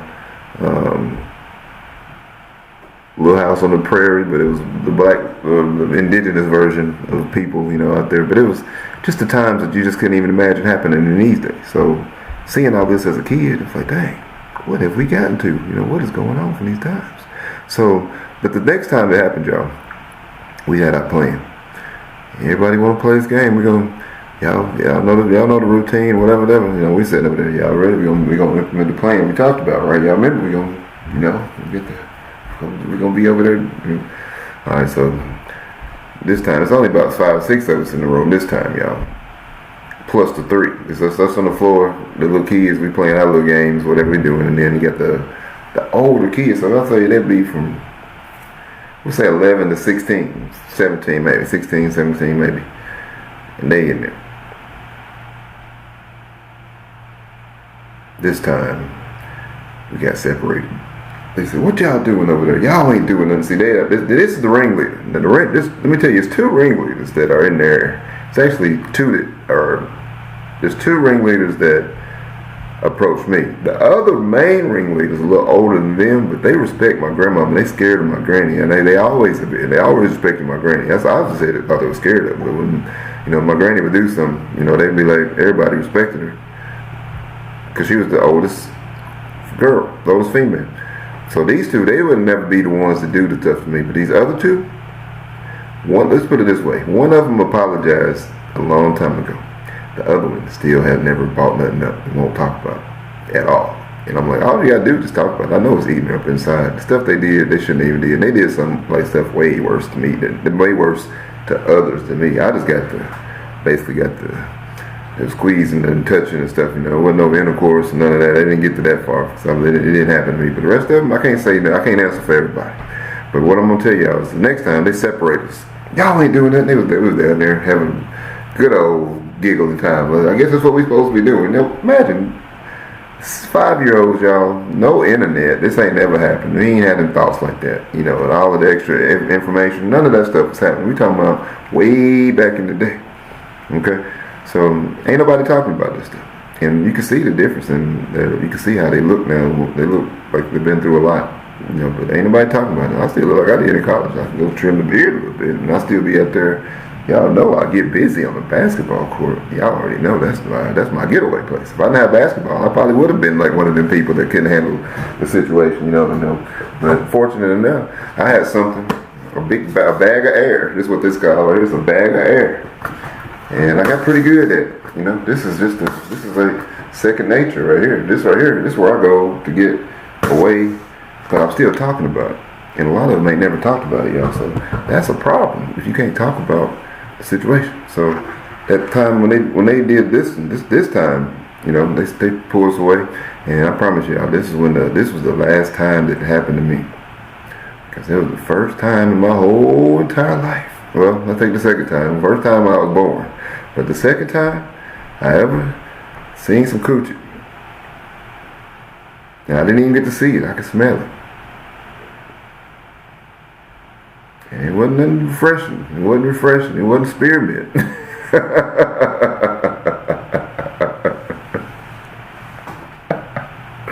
But that's the reason today that still to this day, y'all, and my family members know. They know I can't. They know I'm not lying about this stuff. I don't know why they don't want to talk about this. I mean, I understand that it's the stuff that happens and stuff, but they know to a fact today. The reason that I don't want to have nothing to do with no big red chewing gum, y'all. That was the smell. This is the chewing gum they used to chew. And every time I smell anything cinnamon or anything like that, anything cinnamon, I think I associate that with coochie. So I can laugh about it, it's because they know they weren't supposed to be doing this stuff to these kids. You had no idea. No way. My whole life would have been completely different if I didn't have to go through the little stuff. So they get mad, so I crack jokes. I say, hey, if I'm gonna talk about it, I'm gonna crack some jokes. So they get mad. I said, y'all remember when I first started dunking? Y'all see, I remember Jordan was dunking. He jumped from the free throw line with his tongue out, right? He come through like this. That's what Jordan come through like this, right? People like, I was like, nah, I got something better than that. I did the Jordan, y'all, and I could jump real high, y'all. People didn't realize I could jump this high. But I come through like this. Hold on, I got a basketball right here. Let me show y'all. I would come through like this, and they didn't know how I was doing it, y'all. They were like, how's he jumping like that? And why is he doing that when he jumped? So yeah, I'm gonna take the headphones off. This ain't to poke fun at nobody, y'all. This is how I was dealing with it. This is how I dealt with it. I'm gonna scoot back just a little bit. I'm gonna take the headphones off. And what I used to do, y'all, I can get to the goal real easy if I go around people. So sometimes when I get past them, when I dunk on them, that's when it would get terrible. They'd be like, why'd you dunk it like that? I said, y'all don't have a clue. I've been holding things in since I was 5 years old. I should never have to talk about it. So by the time I was in middle school, I was already dunking, y'all. But I remember the first dunk I ever did, I'll never forget my friend. I was in the 6th grade, and we had a recess, and we was playing football. Everybody playing football and everything else, and they didn't have no basketball, but they had a soccer ball. And I said, I got the soccer ball. Wasn't nobody playing soccer. I said the soccer ball down to the basketball court. And I'll never forget, I was down there shooting around, just playing. I wasn't no good at all, y'all, but I could run and jump. And my homie was down there. His name was Corn. Corn came running through. They done blew the whistle and said, "Y'all get in, it's recess." I said, "Corn, watch this." And we in the 6th grade, y'all, elementary school. Now this goal is still down there today. This basketball goal is still down there. And ain't nobody, I seen maybe 1, 2, I may have seen 5 people in my whole entire life go up there and dunk this goal. Because it was not 10 feet. It was not 11 feet. It was over 12 feet, y'all. We just called it 13-foot goal. And then people was like, there ain't no way. That goal will be up there forever. And it was on a big old telephone pole. Like the real old school telephone poles. And it wasn't bending. You shoot one off that backboard, it might come all the way back to the half court. It wasn't nobody up there. I said, "Come on, watch this." And everybody jogging in, the teachers up there, you had to run up there. And they kept blowing the whistle, hurry up. So I said, I took the soccer ball, y'all, in Corn's face, I never forget. I came through like this, y'all. And when I jumped, I went up like this. I was up in the air like this with the ball. And if y'all can't see it because I'm tall, but I had the ball cuffed like this. Had it cuffed. And I'm in the air with it like this. So I'm up there like this. I'm gonna stand in this chair just to show y'all what I did. So when I got in the air, I went up. When I'm in the air, I was in the air like this, y'all. I'm up there flying. And I'm up there like this. Boom! And I dunked. So they get mad. They're like, "Why are you grabbing your nuts when you dunk?" And I said, "Man, because every time I had to go in that back room back there, I was holding my nuts because I was like, that's what they was going to try to do." I was scared. They was going to try to grab my nuts, y'all. The way them girls were squeezing my balls. I was like, God dang it, this is not what I want. So guess what, y'all? They were squeezing them so hard, and then the other stuff, the smell of that stuff, and I was like, when they door busted open this time, y'all, I didn't go past the bathroom. I went in there, y'all, and I think I used all the soap trying to wash my hands, y'all, because that smell was terrible. I was like, what is this smell? And I guess that's when I found out I can't do this game no more. I was like, that's when I ran ran outside. I had to learn how to do some other stuff. I said, I'm not going to be back there with them no more. And then when we got back the next week, y'all, after church, I'll never forget it, y'all. After church, we went back home to get ready, and I said, they about to go to, we called it his Mama Lee's house. That's my granny's mama's name. Her name was Mary Lee, but we called her Mama Lee. And I always thought her name was Mama Lee. I didn't ever know it was Mary until a long time. I was about like teenager before I found out her name was Mary Lee. I thought it was Mama Lee. I thought that was a real name. And that's one particular day after this happened that third time, and I smelled that coochie, and I was like, oh no, I don't want to go back up there no more. So we get ready to, we done got back, you change clothes from church and you get ready to go to, Mama Lee's house. And I promise y'all, this week I kept my church clothes on. I'm just sitting there watching TV. I'm just watching TV. I go, what do you do? They looking, everybody getting in the car. And I had this one aunt that would always go late. She'd be late. She always go later on in the afternoon or whatever. She drive her own car. So I'm thinking, you know what? My other aunt, she gonna be late. And I'm just gonna say I'm gonna ride with her. That's what I'm gonna do. Wait till later on to going up there. If I got to go, I'll go with her. Because I know I can't. They ain't gonna let me stay by myself. Now this is a 6-year-old, y'all. They in the car. Everybody in the car. And I done went to the bathroom, right? Said I had to go to the bathroom. So I'm in the bathroom. Now they ready to go to Mama Lee's house. Everybody in the car, except for my aunt. My aunt's in her room way up there. And she ain't thinking about me being down there. So I done played the game where everybody got in the car. I had to go to the bathroom real quick. And then when they went in the car, everybody sat in the car, I just locked the door and sat down and watch TV. Like it wasn't nothing. And I kept hearing the horn blow, beep, beep, beep, beep, beep. I left her, I don't know what they blowing for. I'm not going to that. I'm looking at it. Ain't nobody to answer to. I'm looking around. All of a sudden I heard the door, my granny pulling the door. Open that door. I was like, dang, I looked out the window. You hit the little door, you can look at the little thing. I looked at the window. My granny she on the other side of the window, and I'm looking at her. She's like, get your butt out here. What are you doing? I said, I ain't going this time. I'm staying here. She said, boy, you better get your butt out here. And I said, no, I'm going to stay. And I sat down, y'all. Man, they couldn't get in, right? Because I didn't think they could get in. So I sat down, I'll never forget more. All of a sudden, I heard all this noise. My granny done went through the side door, y'all, and came through. Get your butt in the car. What you talking about? You ain't going? I said, Granny, I don't want to go. I don't want to go. Why you don't want to go? I said, Granny, I didn't want to tell you this, but they doing some stuff I don't think they supposed to be doing up here. What you talking about? When I told her about the nuts, then my eyes got about this big, and that's when I knew that they wasn't supposed to be doing what they was doing. At least I didn't think they was. I'm thinking, oh shoot. I done seen my uncle get a whooping. I done seen my aunts get a whooping. I ain't never seen my mama get a whooping. I heard about a few that my grandfather gave my mama. I heard about a few of them. You see, my grandfather wasn't no joke with whoopings, y'all. I count all them whoopings we had from him. All of them on one hand. My grandfather only whooped me maybe 5 times at the max. I can tell you all the reasons, everything I did. Cause then, you want them whoopings, y'all. So I'm thinking, I done told Granny, they gonna get in trouble for squeezing my balls. That's what I'm thinking. So I'm like, I don't want to go this week. I'm like, they gonna get me. He done told on the game they playing. I'm like, they gonna get me. I don't know about this. I don't want to go, Granny. Guess what? I had to go. So I ain't even looking at nobody because I done told Granny what happened, and I'm thinking everybody else must know that I done said to Granny. Then I told Granny what happened to me. So didn't nobody tell him. So, but what Granny did, so Granny was smart. Granny didn't mention. I thought Granny was about to go and clean up the house. Granny didn't say nothing. See, Granny already knew, but I didn't know that at the time. But I did notice this. We stopped going up to Mama Lee's house every week. And it wasn't like we went every week anyway, but most of the time it seemed like we went. But if it wasn't there, somebody was over at somebody's house at all times, you know. And we didn't go sometimes, and sometimes we didn't see them, you know. Or sometimes they had a church trip or somewhere else, and we would all go there. It's just all close-knit family. But everything changed from that day I told Granny. Everything changed, y'all. So that's why this book and all these things, you know, y'all see the personality that I have. I ain't trying to hurt nobody. So you got people that want to keep things going, you got people that want to make things right. I'm one of those people that want to make things right and help people.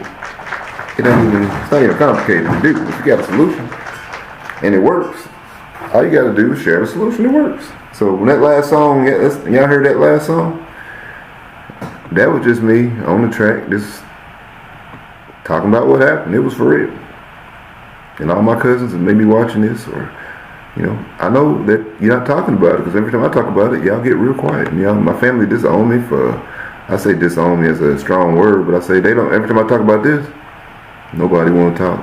And they I see the kids, or the people that have this stuff happen, they have, you know, they have a lot of situations going on, you know, and they get upset for whatever reasons. And I know what the reasons are, they just don't know it. They don't know it. So this is just one out of the situations when people don't address things, no matter what it is, whether it's your work, whatever you're dealing with. If you don't deal with it and talk about it, then guess what? It's not going anywhere. So I chose to talk to the internet, because people don't have time to go in people's houses talking to people. So I said, well, you know what? They don't want to talk no way, so I just talk to the internet.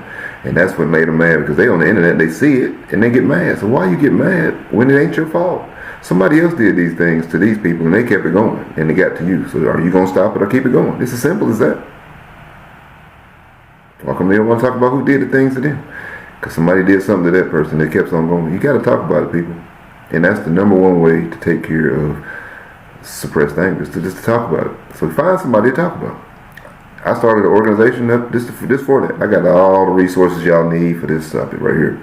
And if you don't want to, if you ain't got nobody else to talk to, you can talk to the Smart Dummies Podcast, and, you know, we'll get you to the people that you need, or somebody that can do and be in the environment that you need to move forward. So with that, you know, I got a very important person, you know, and these things happen to her too, you know, and I'm like, and it happened to her because I know it did, because guess who?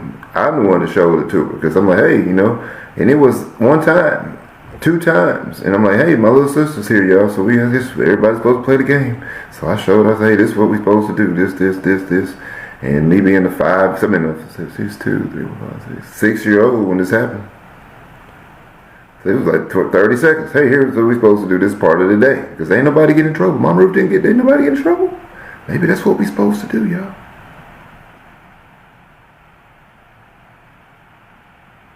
That ain't what we're supposed to do, y'all. So my sister said, hey, she told my granny, our cousin's trying to get my brother. Nobody believed it. They didn't pay no, they played it off. And that's when I was like, I remember you trying to save me. And my little sister, she was trying to save me. Because she knew it wasn't right. She knew it wasn't right, but I didn't know it wasn't right. I was like, yeah, like Mama Ruth didn't get on them. It's like, hey, Mama Ruth didn't say nothing. It must be something. But nobody said it was okay. But it didn't happen to me no more.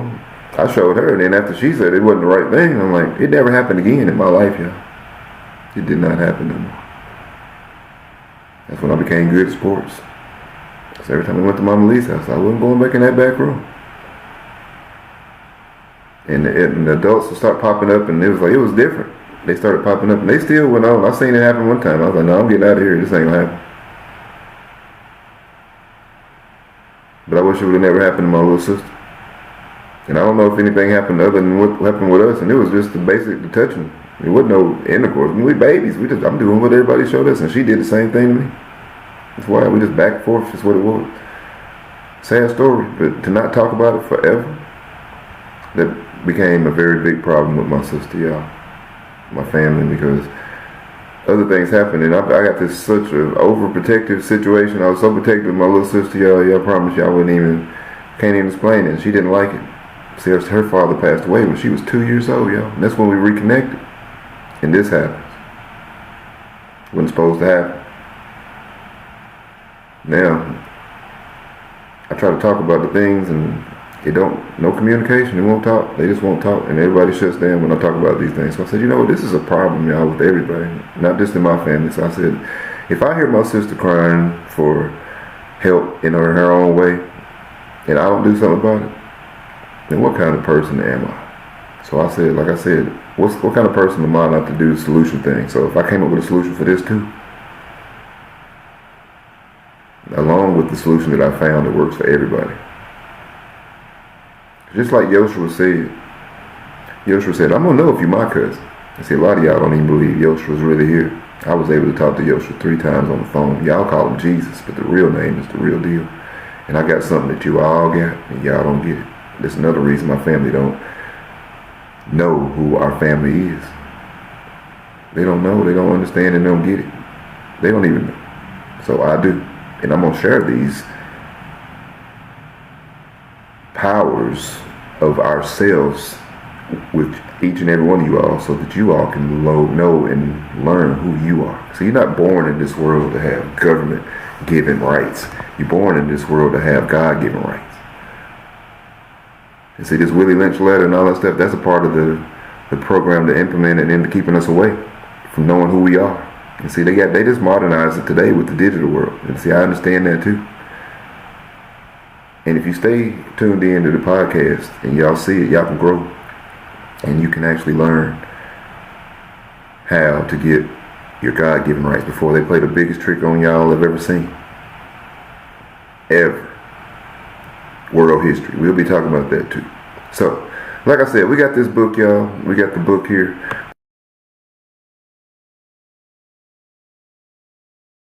We have the book soundtrack.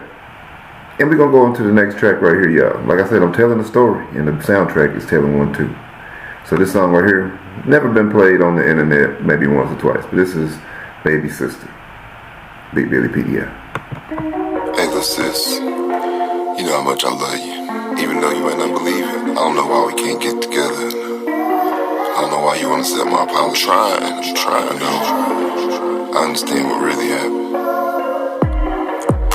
I don't know why we can't get this right. I don't even understand this. But you know one thing, I know we can get healed. If you want to, we can do it. I know that we can stop holding things in. We can stop it if you want to. If you want to, yeah. Baby sister, why do you act like this? You don't understand, we was only kids. My cousins taught me how to do those things.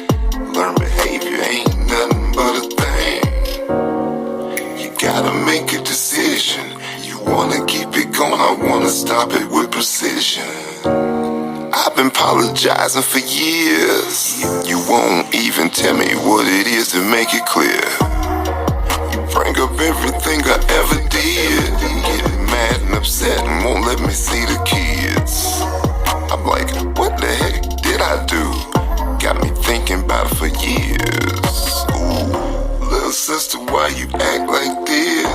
Can't you understand that we was only kids? My cousins taught us how to do those things. Learned behavior ain't nothing but a thing. When I speak the truth, it's like I'm speaking foreign. It's like you about to start yawning cause it's boring. And now I can't even come to the house cause you tried to stab me after you kicked me out. I was in shape and I was on my tippity toes. I know she was scrambling for, but I was slipping about the dough. I thought her knees was hurt. She must have forgot it, hun. She had the scissors in her hand like a ball and Allen Iverson. I was like, not again, y'all. Here we go. I was leaning back on the door like Fat Joe. I was trying to calm her down, but she just wouldn't quit. I was thinking about making a quick dash for the whip. I was hoping that she would simply lock the door. When I let go, she came out with a roar. Had the scissors caught and I caught her wrist. That's when I pushed off, ran to the whip. Now I'm standing on the passenger side. She threw the scissors at me, but she hit my ride. I wouldn't even trip. I'm just trying to get in my whip, and I'm really dipping. Maybe like, dang, you know you really tripping.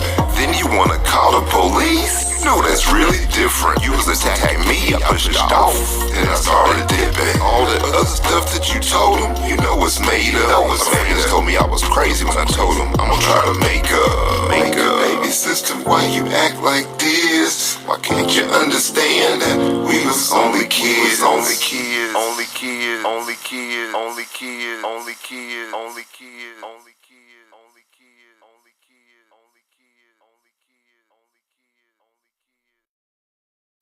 See, yep, it's baby sister right there, y'all, on Smart Dummies Podcast, y'all. It's us right here, y'all. We still here. Like I said, this is a show y'all probably wasn't prepared for today, you know, and I wrote this book, and the family situation of that, y'all, you know, it's just not something like this everybody is happening, you know. I'm not talking about this the whole, it's not like a common family thing. It's just a few of them that had some things happen to them that kept it going and keeping it going, and I don't know if they're keeping it going today, but the one thing I do know is that nobody wants to talk about healing and getting over and understanding why these things happen.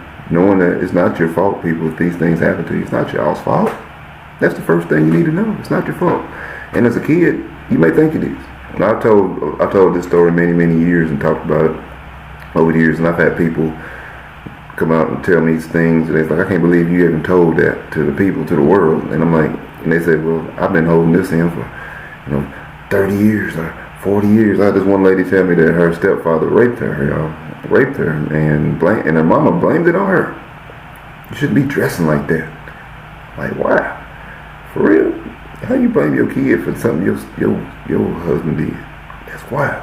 And then she's held this in for like 40, 50 years, y'all. This lady, she just happened to be watching the show one day, and she said she called in and told me this story. I was like, oh my God. She said, I never even told nobody. I was like, well, I said, I don't know. I don't even know what to say. I want to be an inspiration and help to you. And she said, you can't believe the weight that I just pulled off for myself by just saying it. And now I can just tell the people. And I promise you, I seen this lady again. Now she looked like she had took 20 years off of. She looked like a whole other person just because she said that she talked about it. And she held it in since she was like 13 years old, y'all. You know what? So you never know what a person's going through in this world. You never have a clue what they're going through. So that's why I'm like, my little sister, she may not understand. When I seen my sister, when her father passed away when she was 2 years old, y'all, and I was staying with my grandparents, and that's a whole nother story. I got a great mother. She just had a baby at a young age, and my grandparents basically, helped her out at the time, and she got married, and I was like, I made a decision. I said, I'm going to stay with Granny now. I'm just going to stay there since that's where I've been anyway. And I'm like, 5 years old, talking about making a decision. I'm like, nah, I think I'm going to stay down here. I grew up with grown people. I just grew up with grown people. And, my mama should have just kept me in whatever. But see, these things happen for a reason. Everything happens for a reason. And so, in those days, It was family. It was a family help family, So if you had a baby and you was young, everybody helped, So I grew up with my mom and my aunts and uncles and all of that, and all families and all that stuff. So I was always around grown people, y'all. I wasn't around no kids for the first 5 years of my life. So with that, guess what? That's where the personality of my grandparents mixed with my mom comes in. So I didn't meet my dad till I was 30 years old, a whole other monster.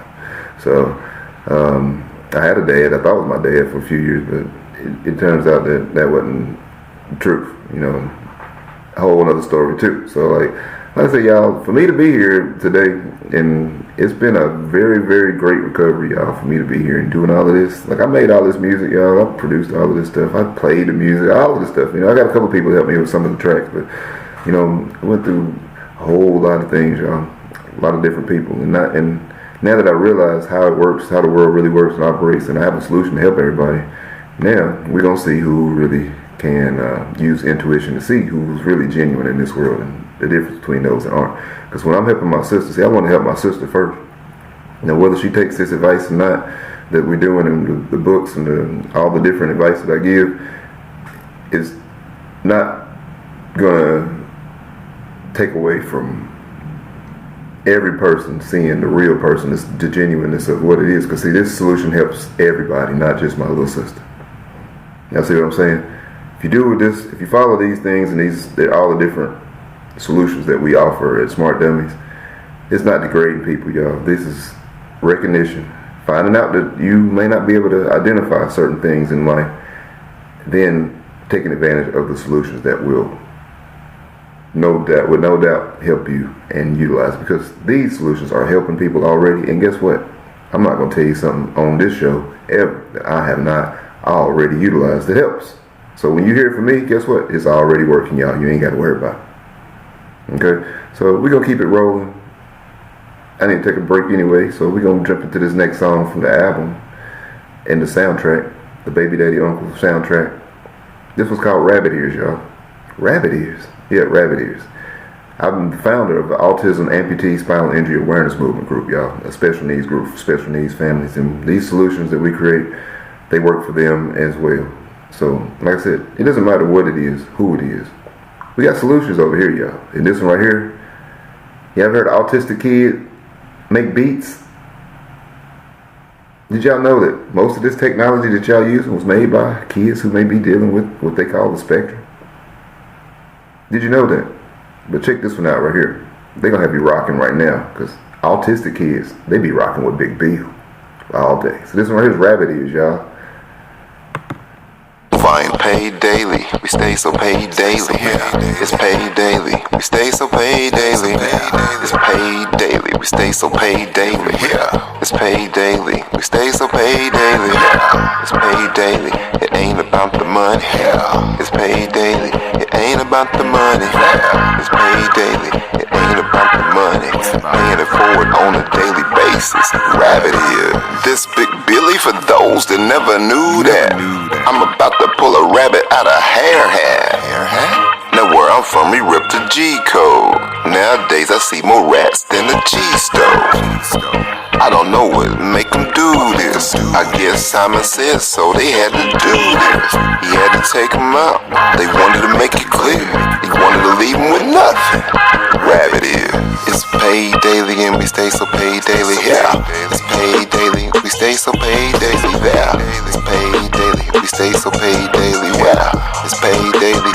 Paid daily everywhere. It's paid daily. We ain't about the money here. We ain't about the money here. It's paid daily. We ain't about the money. It's about paying it forward on a daily basis. Rabbit ear. I know some kids with some chronic pain that's used to it. While y'all fighting for oil and money and boo-hooing. I'm trying to hook people up with prosthetics. While y'all be popping in bottles and trying to rock steady. Y'all was out there balling in Bentleys and Bugattis and blinging. I was in the rehab recovering with quadriplegic. I put them on Alcohol 360 so they all can believe it. Took video testimony so y'all all could see it. Seen a dude with no legs, he was running through. And a quadriplegic doing the hula hoop. Trying to cash in like some food stamps. Trying to win the lottery. K-Camp. See you win, I'm talking every year. I don't wanna see you disappear. I wanna make it clear, ain't no hating on me here. No rabbit ears. I'm gonna tell y'all something y'all probably find hard to believe. Autistic kids that be rocking with Big B. I know a few at my school and they make beats. They got y'all rocking this one down the street. I told the kids I had a surprise next week. Something to help your physique, get you out your seats. One of the kids said, I only make beats. I ain't trying to hear nothing about no seat. I told all the parents to meet me down the street. I had something to show them you ain't gonna believe. It's the all-core 360 plank and it's in a seat. This is what y'all need. 10 minutes, 3 days out of the week. This is what y'all need. See, I truly believe I can get your children in shape, save you money, time, reach your goals, and have no fear. And the best part, hey push y'all, bring it back one last time right here. No rabbit ears. We stay so paid daily. It's paid daily. We stay so paid daily. It's paid daily. It ain't about the money, yeah. Paying it forward on a daily basis. Rabbit ears. Rabbit ears. Hey yo, push up. Bring it back right here. Special dedication to As I Am. It's Big Billy, yo. The Autism Amputee Spinal Injury Awareness Movement in Music. As I Am. I used to sit in my room and think about things that I wanted. Things I wanted to happen, like helping these kids. I never thought the world would change. My appointments. Look at what's going on these days. One day at Vanderbilt, I was hooping, man. You know, the gym was packed that day and Slick was up in there, y'all. I was at the gym that day. He said, what you doing? When I hooped with that kid right there, I turned it to Jordan. You see that kid without no limbs. We about to shut down the gym. Slick didn't believe me. I said, watch this, dude. It's really them. See, when I work with amputees, or when I'm autistic kids and spinal injuries, it's all the same. I get this feeling, it's plain. I can't explain. I did it all for them. All for them.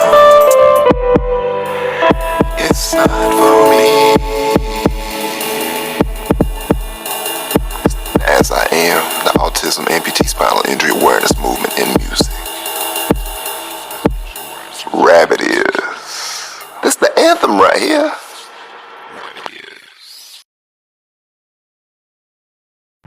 So that's Rabbit Ears, y'all. I remember that song way, many years ago. But it's still relevant today because no matter where you go, you're always going to have people who are dealing with special needs, and I just say challenges in life. So whether it's autism, whether you're an amputee, whether you have a spinal injury, we got solutions over here. And if you all are dealing with that, if you all are parents or guardians and y'all are dealing with those situations, feel free to send me a direct message. I have many resources, especially if you're dealing with prosthetics and you have a situation where the prosthetic is not working the best, or somebody that may need to know where a great place is, because it's really a cutthroat business, y'all. Y'all might not believe it, but the prosthetic world, boy, they got knockoff legs and arms, just like Jordans and purses. Y'all, I promise you, get the wrong legs and arms, that ain't what you want. You know, and you don't even know. You think you're going there to get a real leg, and go to certain organizations, and they won't even have no titanium in them. They look like some brand new legs, but they better mess around. You hit the ground and impact, broke a hip or something. You just never know. So if you need to know who, I got a really great friend. If you want to run, if y'all know somebody that wants to run, I can get y'all some free legs. Free legs? Say that again. I said I can get y'all some free legs. Yep, free legs, y'all. Who do y'all know to do that? If you want to run, and if you want to walk, they're going to get you some walking legs first. But if you want to run, I can get you some free legs, y'all. Real ones too. We're talking about the real ones, not the knockoffs. I don't have the fake Gucci legs, the fake Prada legs. We got the real titanium legs. See, one of my college buddies invented running prosthetics, and that's how I got into helping people with limbs. I met some kids one day. Probably the amputees are really the ones that started this whole thing for me to learn how people are, imagine you get your legs, you got to cut your legs off. You got to make a decision to cut your legs off. What kind of personality do you have to be able to cut your legs off? Yeah, y'all think y'all got some situations going on, right now. But imagine you go to the doctor and they say, hey, yeah, we looked at the results and things like this, and we really think that you need to cut your legs off. You're gonna be like,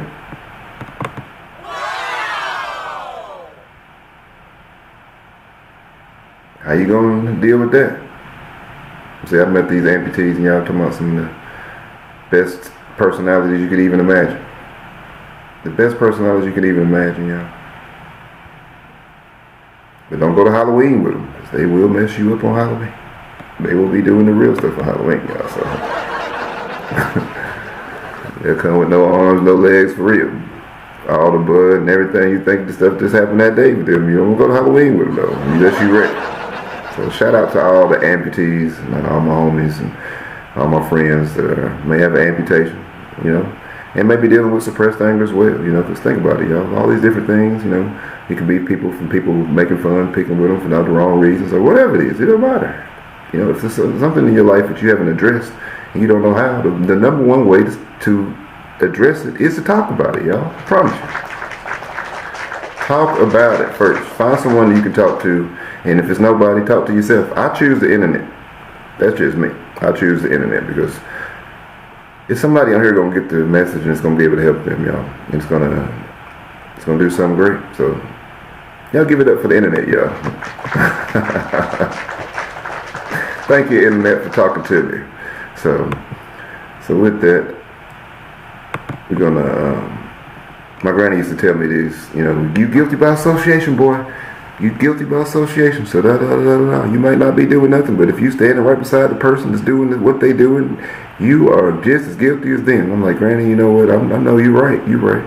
And I always watched after me and everybody else, because sometimes my friends and people, they didn't really know who they was around, and sometimes I didn't even know. But I'm like, oh, they ain't gonna do nothing. But you guilty by association. And this song right here, I'm gonna shout out to one of my best friends in the world, because one day, let me tell you all a quick story. We was one of the fastest track teams in the world, John. Back in the middle school and high school. Actually, high school, we didn't even run. We didn't even have a track team. Isn't that wild? But we was ready for the conference championship, and I was fast. I was one of the fastest ones, but I was like, we had two teams, and one of my best friends in the world, Corn, his hamstring was hurting that day, and he'd been working out, and he was staying in shape. Everybody's teenagers, but his hamstring was hurt. He's like, I feel some pain, man. I said, Corn, I'll substitute run for you, because we was going to run one team, was going to win it, and we was going to just win it. And Corn was the third leg. First leg, second leg, Corn was the third leg, and then K-Dog was going to bring it in at the end. We already knew he was going to win, because there's no way. It's just too much speed on the field right there on the track. First leg, took off. We were the first person. We watching this race. Imagine, this is the conference championship. So all the schools are there. All the track participants, the athletes are in the field. The crowd is packed. And we know this is the one right here. This is the race where we know that this is going to be the fastest race y'all ever seen. And when they got some dudes, I'll never forget. I remember the dudes' names we was running against, y'all. I was like, I remember the names, the ones we were running against. That's how fast and how competitive it was back then. But man, the race took out first leg, gone. Second leg, third leg, Corn, come around that corner, he took off. We running with him. We like, we know, by the time we get to KD, it was a wrap. We already knew if he even touched the baton, and even if he was behind, it was a wrap. We looked up, we didn't see Corn no more. But like, where Corn go? And Corn had the worst injury probably one of the worst injuries I've ever seen in my life, y'all. And he was like, that day, he was like, man, sometimes the pain get tough. You gotta go with the pain. You gotta be the man. Be a man. I said, take the pain and run with it or something. You can't take the heat. Get out of the kitchen. It was all kind of. They were saying all this stuff. And I was like, man, Corn. I said, man, because he looked like he was about his hamstring was hurt. I said, Corn, I'll run it for you. And I was like, man, come on, Corn. And he didn't. And what happened? He got hurt. And I promise y'all, this injury here to this day. And imagine this. You think you're in a little pain. I seen it back then. I was like, Corn, I can run it, man. We just one race, man. We can run whatever. But that's like I said, you learn the lessons. You know, my granny said, you know, if you don't want to listen sometimes, you might have to learn the lesson the hard way, or you can do it and learn the hard way. So I'm looking at it, and I've always had this personality, y'all. This is the personality that a lot of people don't like, the one that helps people. They don't like this personality because I don't know why. I guess it's whatever. But I learned a lot from my friend Corn because I was as a child and growing up, and like after like 4th, 5th grade. So, you know, heck, that's one of my best friends. If I wasn't at Corn's house, he was in my house. You know, we was on a football team, basketball team, everything. It was like, that was my homie. You know, so I'm like, dang. I was trying to look after them today, but he was like, nah, I'm going to go ahead and run it. I got you. Don't worry about it. And the muscle, this injury, y'all, the muscle came completely off of the hip. So all of this quad, you know, big old muscle in your leg, the big quad muscle here, the thigh muscle. Imagine all of that muscle detaching from your leg and falling all the way down into your ankle.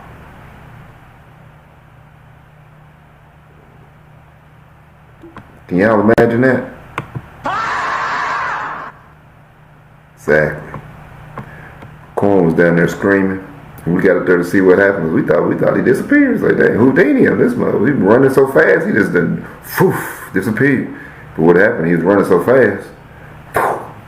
When that muscle fell off, all that tension, and it snapped off the bone, y'all. Could you imagine all the muscle snapping off of your hip and falling into your calf muscle? All of it, all that muscle, just way down here below the knee. Let me show y'all what that looked like.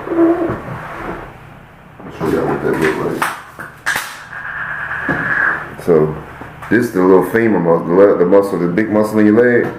You got all of this in there, and then it's just like this. It's like your leg is like this now. There ain't no muscle in there. It's just like this. So they got to take and pull all of that muscle, all the way back up out from your leg, kind of like rolling up a. What would that be like? I don't know. I don't say that, but it's kind of like rolling out some biscuits in a pen, roll it out, and then you just stretch it and pull it back, and then they got to tie it back up around his hip, and he got to learn how to walk all over again, y'all. I was like, dang. But see, it was going to happen regardless. That was going to happen because he was just such in shape and gets to, you know, working out so much. We just didn't know. We worked out and did some wild workouts that was not what would be recommended back in these days and today, you know, and being a fitness trainer, nutrition guy, we was doing some wild workouts, y'all. But we was great athletes too.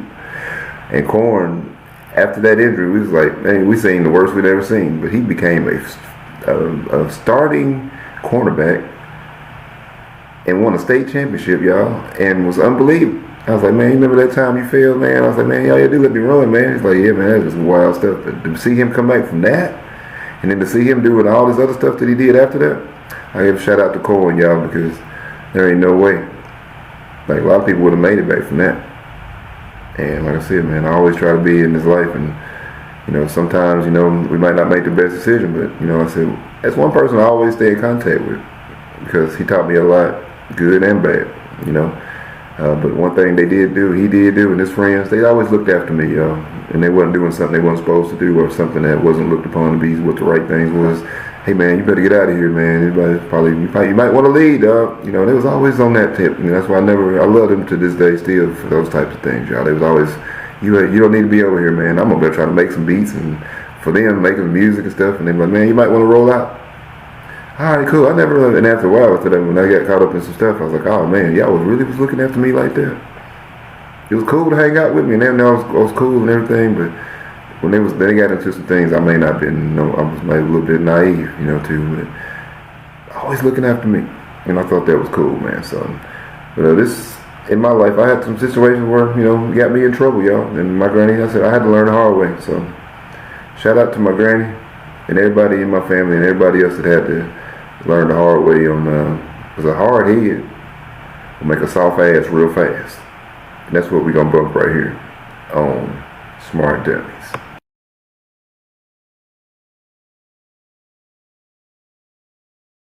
Wishmaster Beats.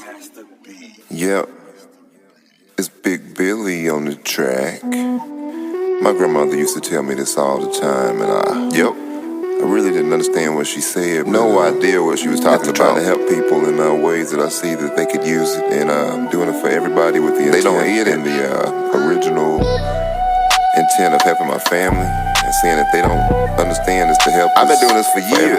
Y'all realize I was growing up with y'all too? For years. It's the reason that I created it, and they don't understand how somebody can think like that for somebody.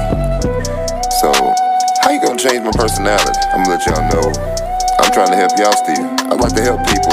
What's wrong with that? It's a saying that my grandmother used to say. She used to say it all. It just comes from a Southern American origin.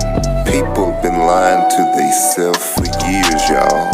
I don't even understand that philosophy at all. Cause if you understand the definitions of the words you're saying, I don't really think that you would even say it. But sometimes life is frustrated. It's kinda cluttered. It's kinda hoarded. It ain't for me to come and fix it. I'm trying to just discuss the things that I deal with.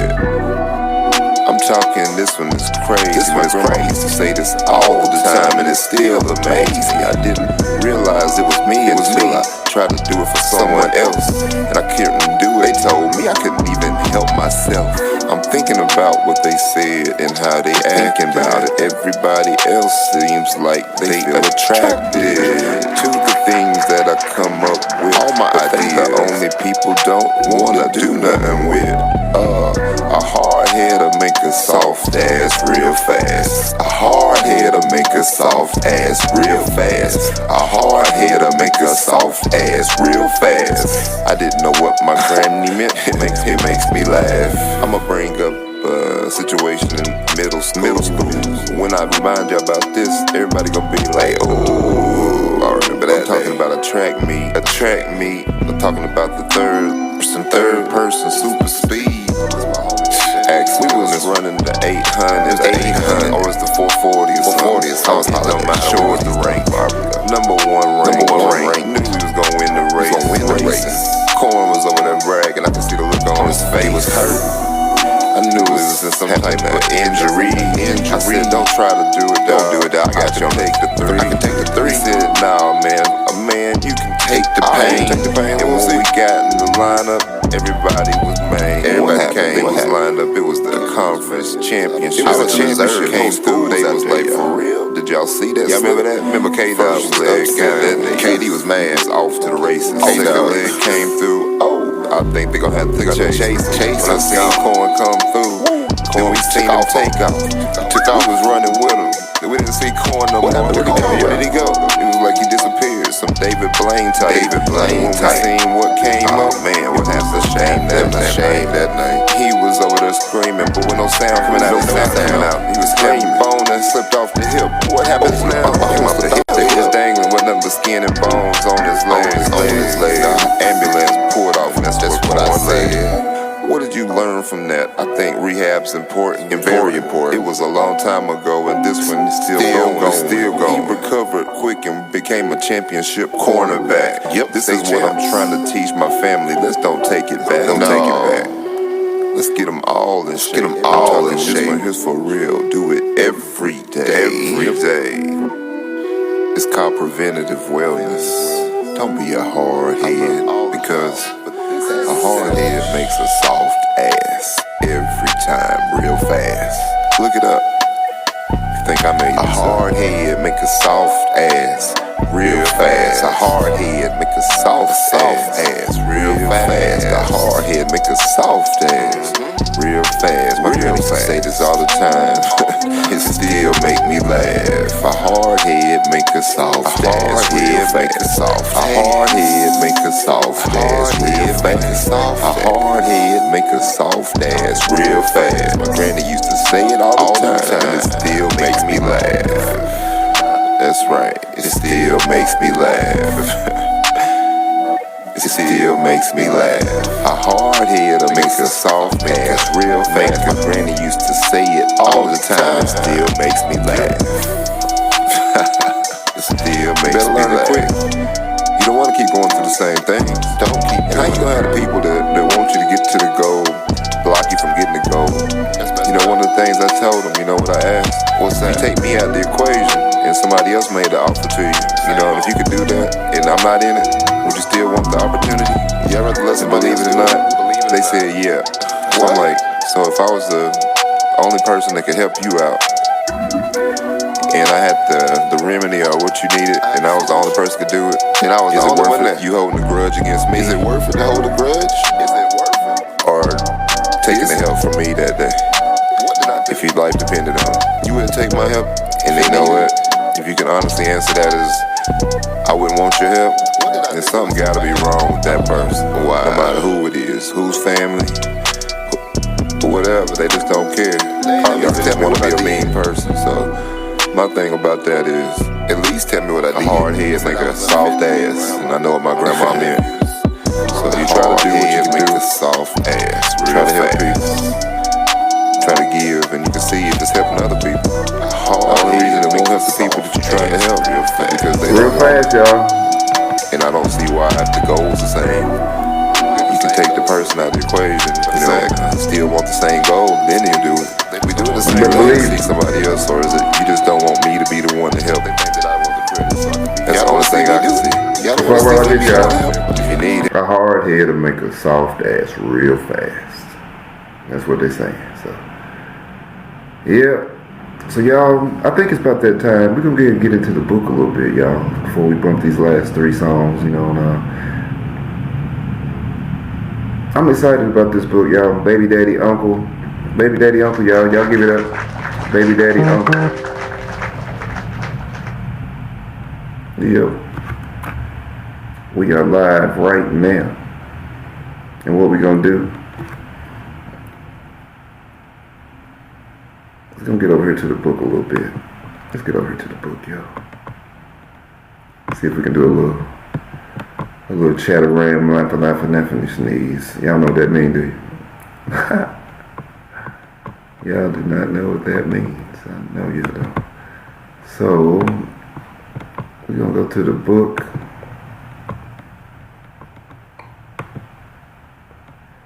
And anybody know what a baby daddy is? Baby daddy uncle.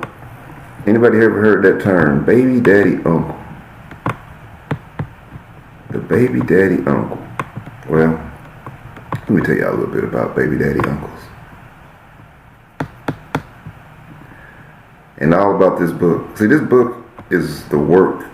This work is a tapestry woven from the threads of the true experience and the compassionate imagination of myself.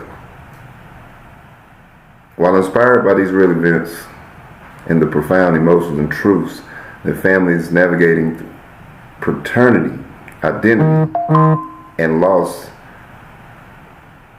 the characters' names and specific scenarios are fictional creations, y'all. Although this is based on true, this is not an accusation of any kind. I'm not accusing anybody of anything. Here we're only making an offering. And it's for every mother who has ever felt alone in her journey, for every child who has ever wondered about the missing piece of their story, and for every family member who stepped in to help fill the gap. This is a testament to the idea that speaking our truths, however painful, in the first step towards healing the wounds, the silence only deepens. This story began for me with a feeling that turned into a phrase, which then became a song. Baby Daddy Uncle. The song was a coping mechanism, y'all. But it was also the seed of the book to bring this story to full circle. I'm creating an original soundtrack, and it's radio to accompany your reading journey. Music has the power to heal in ways words alone cannot. And it is my hope, and I don't even want to say it's hope, this is the true journey that these songs will add another layer of emotion and understanding to this narrative. A portion of the proceeds from the book and its accompanying soundtrack will be donated to the Baby Daddy Uncle Foundation. This is a 501c4 organization, y'all, dedicated to providing support, resources, and community for children growing up in single-parent households. Our mission is to ensure that no child's question about their identity goes unanswered, and no parent has to build their future on a foundation of silence. If this story resonates with you, you are not alone. Your truth matters, and sometimes the first step to healing is finding your song. Finding your song. So without any further ado, y'all, we're gonna go ahead and get into that jank that jank. Y'all know that janky is that jank. That's the song that did it all right here, y'all. This is the one. Baby Daddy Uncle. Right here. On Smart Dummies, y'all. Check it out. It's Baby Daddy Uncle, y'all.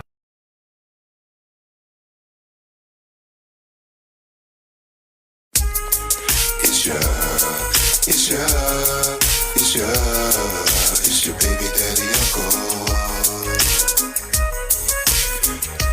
If I had a right for every time you said those are not your kids, I'd be on a beach and house like Robin Leach. No fake preachers preaching, new chicken heads I'm beating. Who is the MVP of every PTA meeting? Now it's the first of the month and them bills are due. Your baby daddy quit his job, what you gonna do? Call your baby daddy uncle.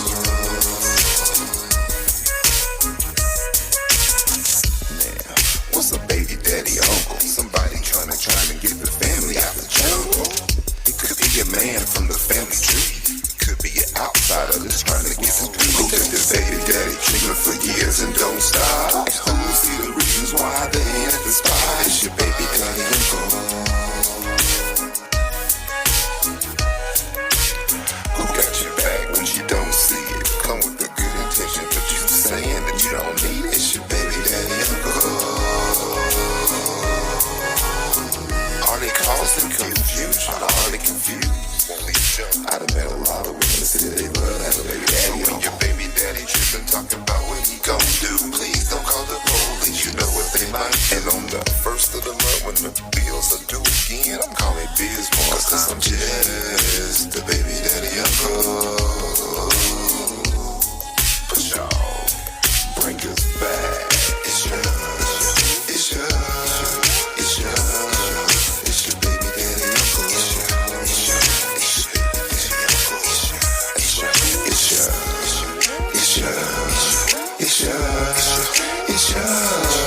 It's your baby daddy uncle. Couple years ago, let me tell you what I did. I made them so mad they wouldn't let me see the kids. If I knew I was gonna get that reaction, I would've spun, grabbed my nuts, turned around like my I would've hopped off the steps and moonwalked up out the gym. Same refs from last week and cheating again. All I said was keep your hands up. I said it to him. The echo moved the crowd like rockin'. It's the weekend and you wanna go on a date. Who gon' keep the kids and you know ain't gon' hate? It's your baby daddy uncle. It's your baby daddy uncle. That's right, you know who really got you, like you don't see it. You offer all the help and you playing like you don't need it. It's your baby daddy uncle. It's your baby daddy uncle. It's your uncle. Let's look at it from a dad's perspective. What these women are capable of is really impressive. See, they beautiful and they double appealing. They don't want to hurt their feelings. Now it's ups and downs when you treat it like a baby dad. Everything I try to do, nothing make them happy. Don't piss off with the new significant other. Then lock the door and play like you ain't their brother. It's your baby daddy uncle. That's right. It's your baby daddy uncle. It's your baby daddy uncle. It's your, yeah. It's your baby daddy uncle. Y'all tripping. It's me. Y'all like that baby daddy uncle? It's your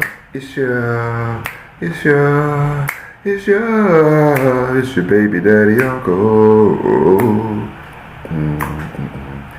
Now, what's a baby daddy uncle? Somebody come to try to get the family out the jungle? Could be a man from the family tree. Could be an outsider just trying to get some pee. Who take the baby daddy treatment for years and don't stop? And who see the reasons why they ain't at the spot? It's your baby daddy uncle. Y'all like that baby daddy uncle, y'all? That's the real one right there. So you can be helping, and sometimes, it might not be taken the right way. I'm only doing these to help. It's only to help y'all. So Suppress the Anger series, and just to let everybody know how simple the solution is. And this is from healthcare. This is not from Eldred. This is not from Billy. This is not from just some random made up thoughts. The first step is to identify and have a conversation about it. It relieves the mind, y'all. That's what it does. It relieves the mind. It's free.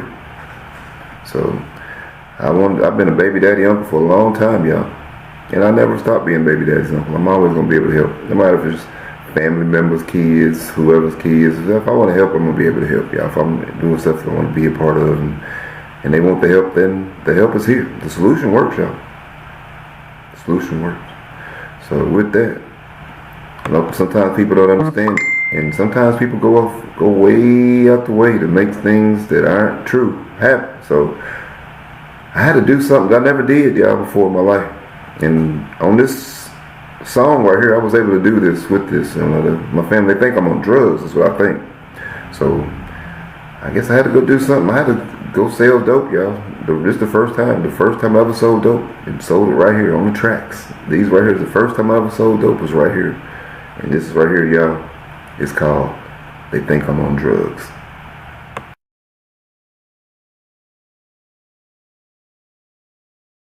You only get one dad and one mother. Bunch of sisters, bunch of brothers, bunch of cousins, aunts and uncles, 4 grandparents. But I'm gonna tell you what the fundamentals be like. In the family tree, gotta fix the dysfunctional family. That's what we doing. It can't get ruined. I'm gonna show you exactly what we doing. They think I'm on drugs. My family think I'm on drugs. They think I'm on drugs. When they told me this, I gave them all hugs. They think I'm on drugs. My family think I'm on drugs. They think I'm on drugs. When they told me this, I gave them all hugs. I remember Dad, he told me about all the drugs that he did. So I guess I really been hooked on drugs since a kid. He started reminiscing, he was joking. The way I broke it down made him change his focus. And then he looking at me sideways. I pulled up with the Bentley in the driveway. And then they talking about all he did. And I'm just talking about the years I missed as a kid. And I don't know if they heard me. Believe the first time I met my dad, I was 30. I counted times he tripped out and flipped out, trying to get my mom to sneak out the rent house. Remember when I was 15? I remember his face on the homecoming scene. All I'm thinking about is a dad with 3 daughters. But man enough to tell me he was my father. Mom said I'm just like him. I said it do what it does. Said you're wrong on that. I ain't never sold drugs. They probably say they can't stand it. My granny used to say, I seen that boy's pointed head daddy on the campus. They think I'm on drugs. They think I'm on drugs. My family think I'm on drugs. They told me this, I gave them all hugs. They think I'm on drugs. They think I'm on drugs. My family think I'm on drugs. I ain't even argue with them, I just gave them all hugs. They were serious when they asked me, they were serious when they leave faces. And they actions quick. How they was changing, must be frustrated. Looking at them, how they acted all across the nation. I ain't perfect and no, I never claimed to be. Big Billy the one, your daughter wanted me. She wanted Big Billy bumping this to try to teach the people. Maybe 30 years later, somebody make a sequel. Because they think I'm on drugs. They think I'm on drugs. My family think I'm on drugs. I ain't even argue, I just gave them all hugs. To make a bold statement like that without no proof. I ain't gotta look for evidence, I know what I do. I guess I look different the last time I was standing in the lobby. Me look 18 if you cleanse your body. I had to take it back a couple years. I'm so glad that I learned about them telomeres. I'm just a messenger giving out the information. Ain't no way I'm trying to cause all this frustration. For everybody to make a bold statement like that, that's a bold statement. And they live hundreds of miles away, you on drugs. It can only be one thing. Come on, let's run it. They think I'm on drugs. They think I'm on drugs. My family think I'm on drugs. When I heard this, I just gave them all hugs. They think I'm on drugs. They think I'm on drugs. They think I'm on drugs. I ain't even argue with them, I just gave them all hugs. They think I'm on drugs. They think I'm on drugs. My family think I'm on drugs. I ain't even argue with them, I just gave them all hugs.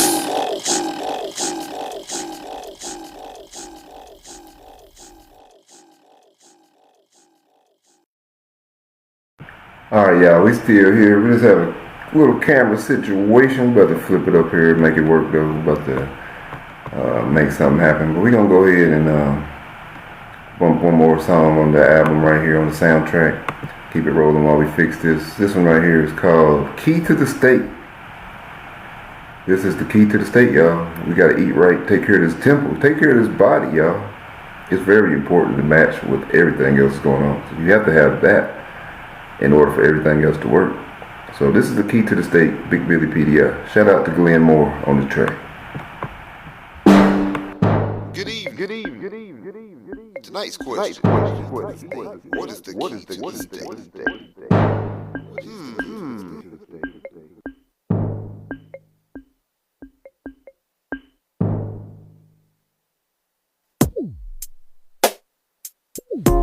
Now the key to the state is for us to help our people.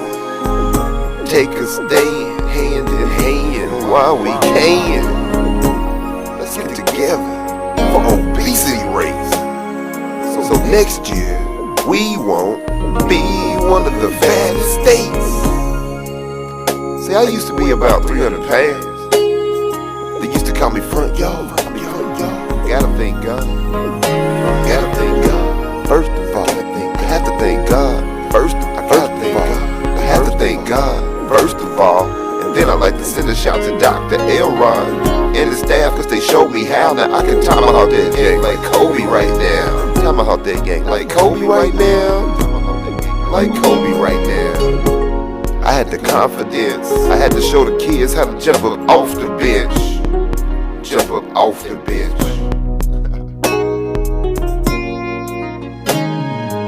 See, my life is not like any life. Your life is not like any life. See, my life, you would not believe. 2 years of depression to take you down with ease. Let's teach the kids how to stay in shape. Save somebody's life right now. I can't wait to help save someone's life right now.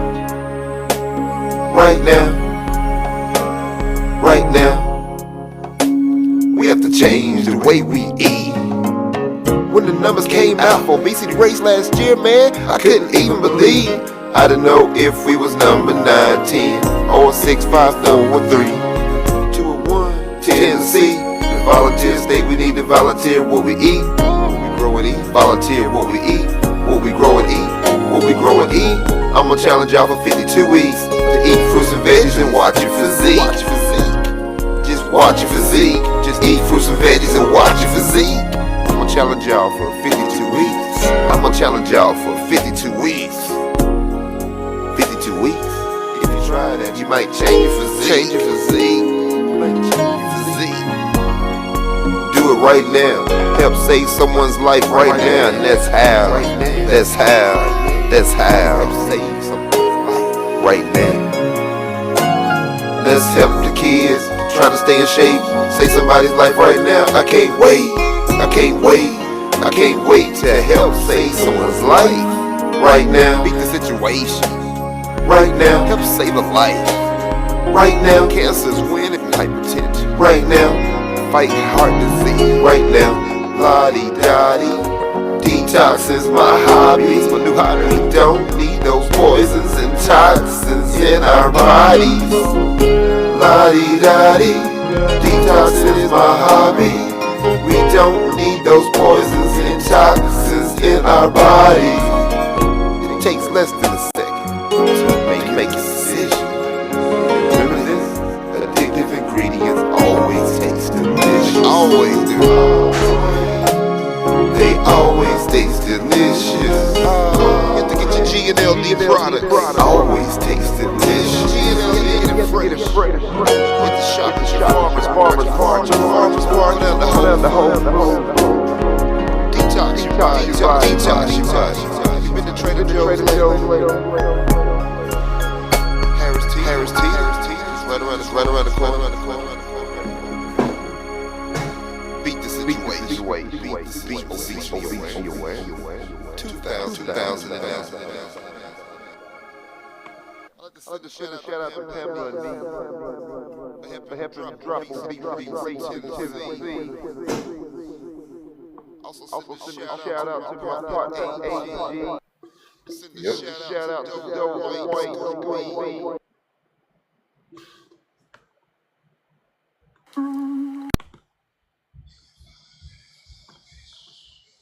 Give me 1 second, y'all. All right. So yeah. Give me 1 quick second. We had to change up how we rocking and rolling over here.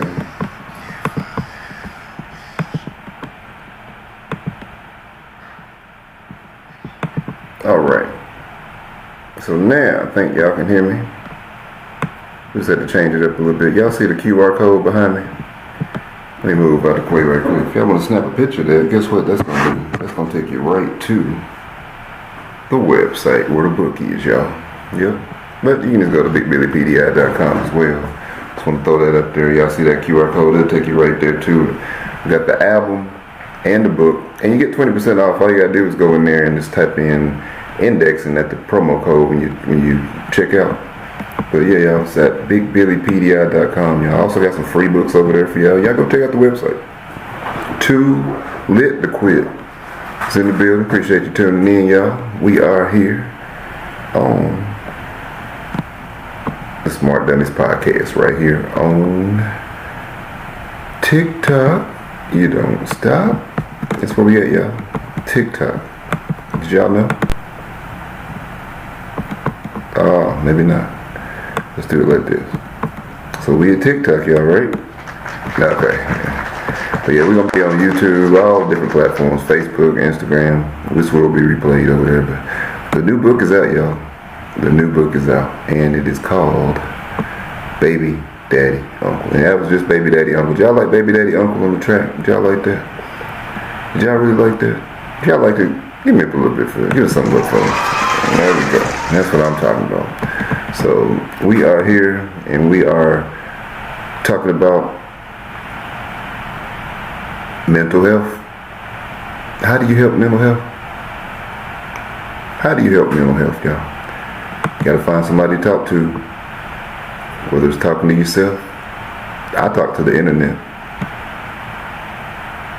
But if you gotta talk to somebody, and if you don't, guess what?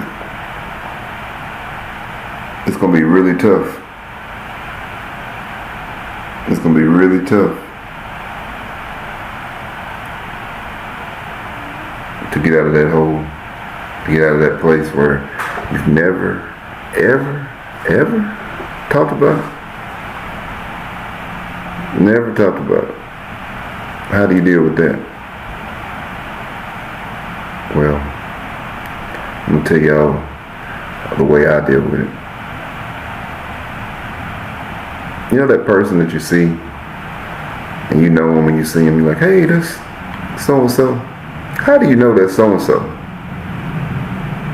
Because you recognize the way they look. You know the name that's attached to them. And y'all have something that make you familiar with the person. Because you see them, you know who it is. Imagine you go back before that name got to the person, before the person even was named. Who was that person? Can you ever know who that person is? Can you know who that person is? How can you know who that person is? Because you came out and you was that person, you know. But are you really the person that came out without the name? Or are you the person who came out with the name? Who is that person without the name? Many of us never get to know that. So what you have to realize is you think you are you. You think you are you, don't you? You think you that body running around doing what they're doing. You think that's you? What about your mind and your spirit? What about your soul? Well, where does that come in? See, all those things come into play. Why? Because that's what the people see. But that's not you. You think you are your body? You think you that person? And all those things work together. Yet, the one piece that you don't want to take care of is the one that is the body, the one you can't control. The one you can control, man. You want to put anything in it and think it's just going to operate and run regular. Throw anything in there and make it run. You're going to just throw stuff and just call it food. You're going to put animals in here. You're going to put whatever nothing that crosses the blood-brain barrier. You're going to put all these things in your body and expect it to run great and then get mad when somebody gets sick or get hurt. But you didn't really protect yourself and didn't know what to do. You didn't take care of your body the right way because you don't know how. Is that a bad thing? Or is that something you just need to learn? Is that something you need to learn? Oh, my bad. Send me that one more time, Lorena, and I'll accept it. I didn't even see it. The phone was blocking it. Send me one more time and I'll accept it this time. My fault. Where's Lorena? Where's Lorena?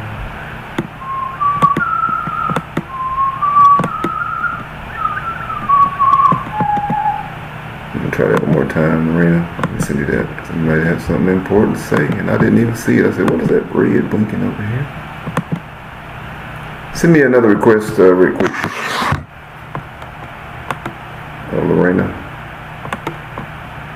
And I promise I'll add you. I just didn't see it. Or maybe you wasn't trying to get on the show. That happens sometimes too. People join and didn't realize that so send me that request one more time, Lorraine, if you want to be on the show. I promise you I'll answer it. I just didn't see it. The phone was sitting in front of me. What is that red light back there? Anybody else have any questions before we get into the book? I'm trying to pull the book up at the same time.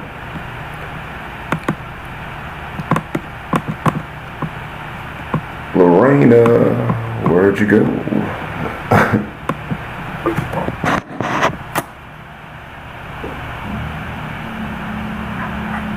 Lorena?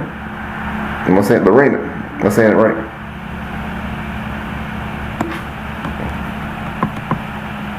Maybe you weren't trying to get on the show. Maybe that's what it was. That's why you're not tuning in. Do you have a question?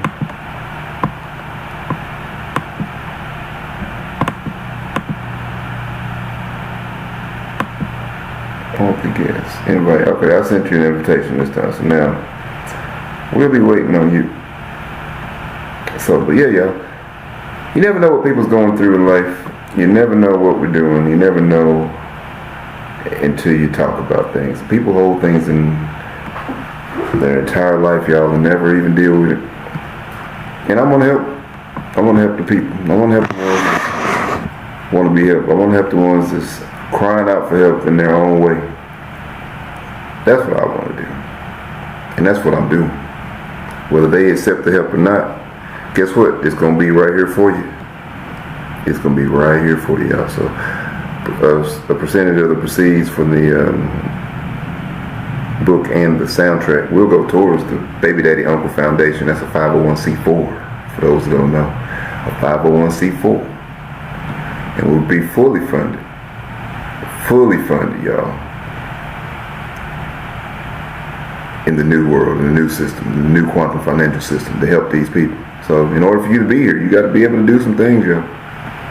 You got to be able to accept some things, and you got to be able to want to be helped and want to take advantage of it.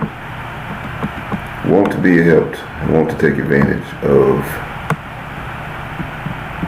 the solutions. It's just that simple. So let me go here and find the book, The Baby Daddy Uncle. You know it's in downloads. Here we go. And here we go. Where's the book? Yes. The Baby Daddy Uncle. Why some uncles get treated like the baby daddy for helping out. By who? Me, Big Billy. So we got the table of contents. We got the chapters. I'm going to go through the chapters just to talk to y'all about it. We won't read all the chapters, but we are going to discuss it. We got the note from the author. Part 1, the discovery. The prologue. The prologue. That's the reflection in the rain. Chapter 1 is the architecture of absence. Chapter 2, we talk about the whisper in the dark. In chapter 3, the song of the baby daddy uncle. In chapter 4, we go into the echo becomes a chorus. It's like everybody singing the same song. In chapter 5, we go into the exile, y'all.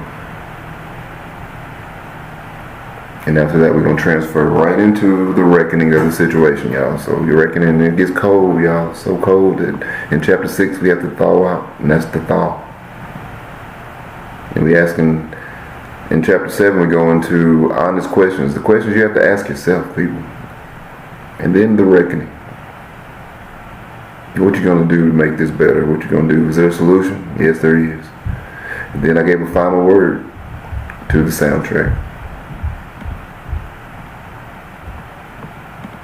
I'm gonna read a little bit about this. I'm not gonna read the beginning because I want y'all to. I want y'all to check it out for yourselves. I'm gonna go to probably. Let's go to. Let's read a little bit of chapter 4. The echo becomes a chorus. 11 years. That's how long the photograph of Leo lived in the mind. Then my phone lit up with a name I hadn't seen in years. Eleanor. See, Eleanor was Leo's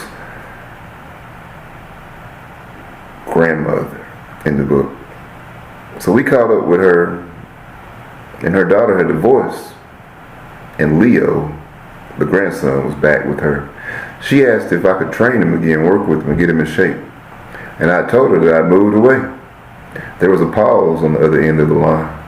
You know, she said, her tone shifted. I never forgot that day when Leo turned 13 and we did a DNA test. The results came back with a DNA match list. There are 13 other children, 14 including Leo, all connected through the same paternal line. The service estimates the unknown father is likely from the Nashville area. The world stopped. The whisper in the dark was no longer a desperate theory. It was a statistical probability. A chorus of 14 voices singing the same sad song of absence. I called Maya immediately. Maya, listen, I just heard from my old client. There are others, a lot of others. 14 children, this is a pattern. The silence was her end. On her end was absolute. Why? Her voice was so cold. Why are you so obsessed with this? Why can't you just let it go? Just stop. Stop helping.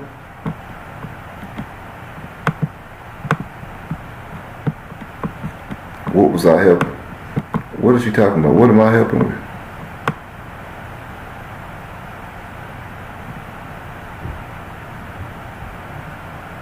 The line went dead. My vow to help has somehow became a weapon. What are we talking about here, y'all? We're talking about a potential father. 14 plus kids who may have sent his brother to the paternity test.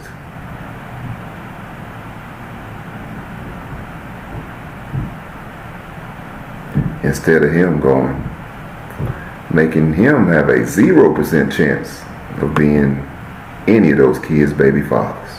Can y'all imagine that? Can y'all imagine this really happened? How did I find out about it? Did this really happen? Is there any proof of this? Well, there's about 14 kids that are all up for adoption. And they all have the same baby fathers. Matching DNA, y'all. And this to go back, one day I was with a client and I seen this picture of this little baby on the wall and I was like, that look like my nephew. Like, that really look like my nephew right there. I put the picture up there and I showed the lady and she almost fell down. And she didn't know any of this stuff back then. Or she didn't mention it to me. But there were some situations happening. I said, one day I seen my sister was so mad. I was like, what's wrong? And I realized that he wouldn't want to be the baby's daddy. She noticed the baby's daddy, but so one day we went over to the parents' house and they was gonna confirm. I said, I'm just gonna sit in the car because I don't want to go in. I'm just gonna be out here in the car. And I was like, I was out there with my nephew. They went in. When they came back out about an hour or so later, they was like, they wasn't looking happy at all. Now I don't know if I heard this right then or if I overheard this later, but I know I heard this because there ain't no way I could be making this up. And if it is, then guess what? If I heard something was wrong, then guess what? It won't be no problem. This ain't even happen. Okay? But if I heard what I thought I heard, then guess what? I believe that I either dreamed it, I used telepathy or some other way. I don't know how I found out. But I believe that I heard that the brother was going to the paternity test instead of him or a family member. Somebody other than the person who made the baby was going to the paternity test back before both parents had to go together to a paternity test. So I'm like, if that happened and you mad at me, why are you mad at me? What about these kids? What about all these kids? Why did you have to go through this by yourself? Maybe you didn't need to be around. Why would these women give up their kids for adoption? Was this something that happened for random, or just something that they knew who this person was? Did he give a fake name? Was he taking advantage of these people? Was he taking the coochie? Was he doing it voluntarily? What was he doing? All I know is about 14 kids with the same DNA, and the fathers in the same city. And I heard this story. I was like, well, maybe there ain't no way it's the same person. But every time I ask her about it, she get mad. I said, this has caused a real big problem in our family. I'm like, if this is true, then that's one thing, but it's not your fault.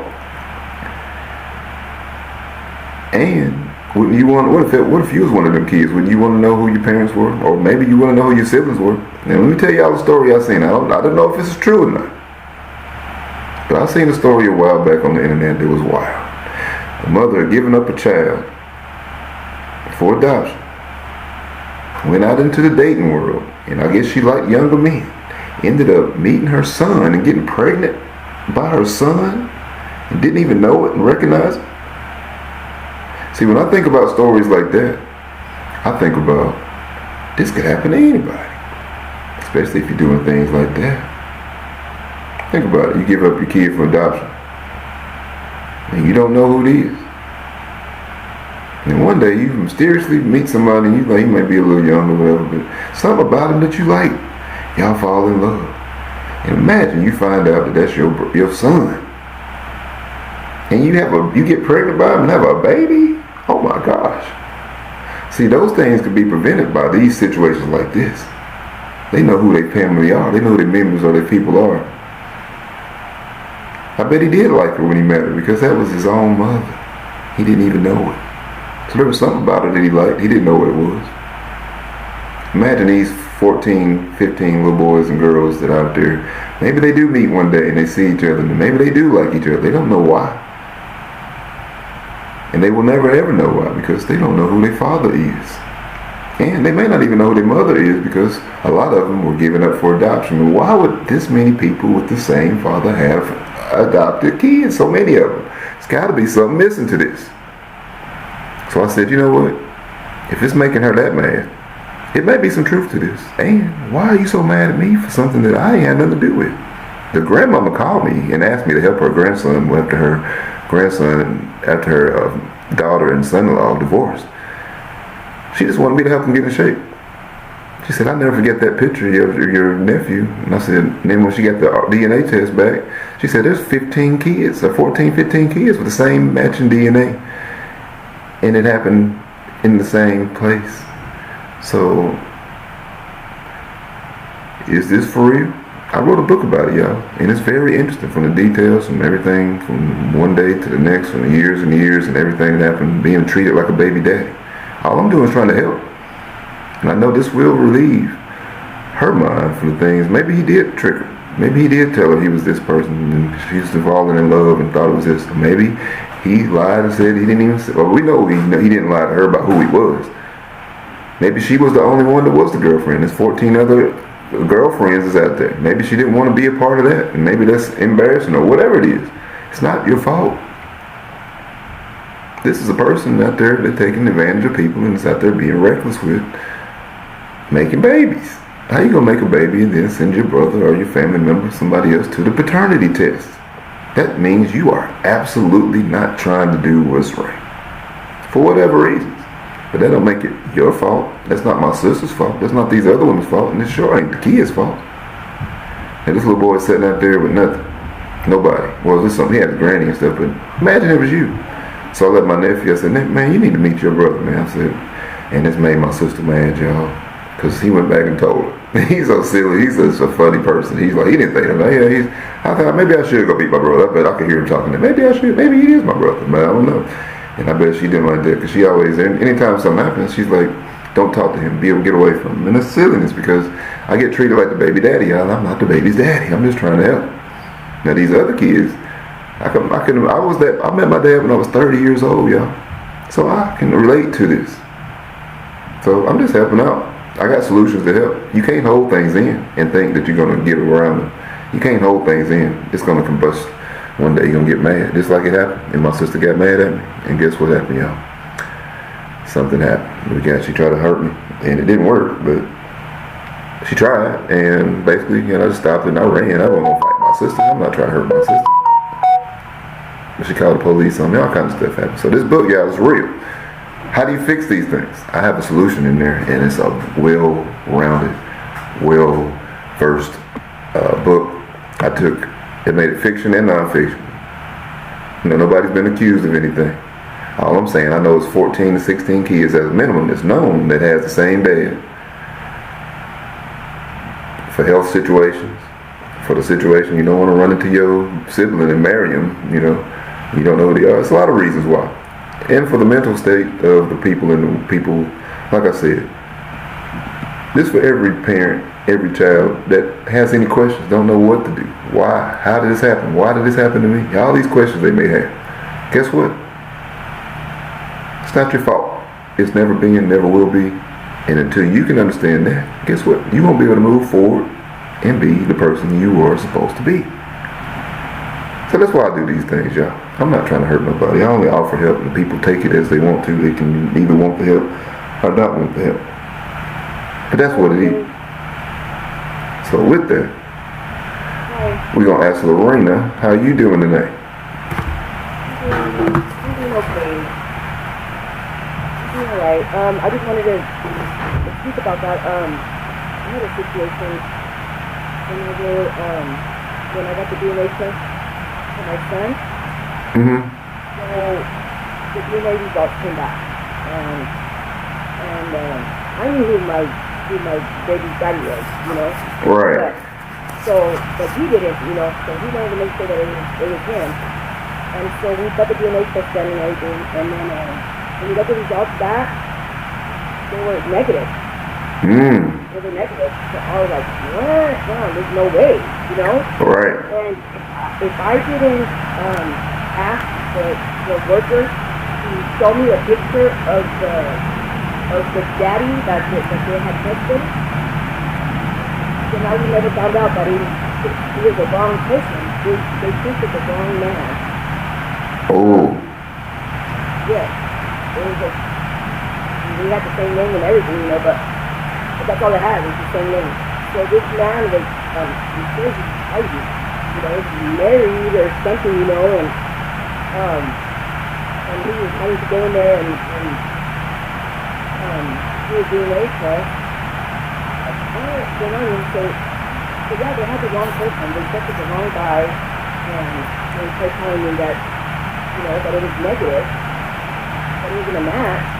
But so then they had to redo the DNA test, and of course it was negative. Oh yeah. Yeah, I can imagine. That's a super headache right there. So little, you know what I mean? But I mean, that's just the way. If I wouldn't have asked for the picture, then I would have believed that my baby's dad was not his dad. Right. Even when you know it, you know. It's like my sister.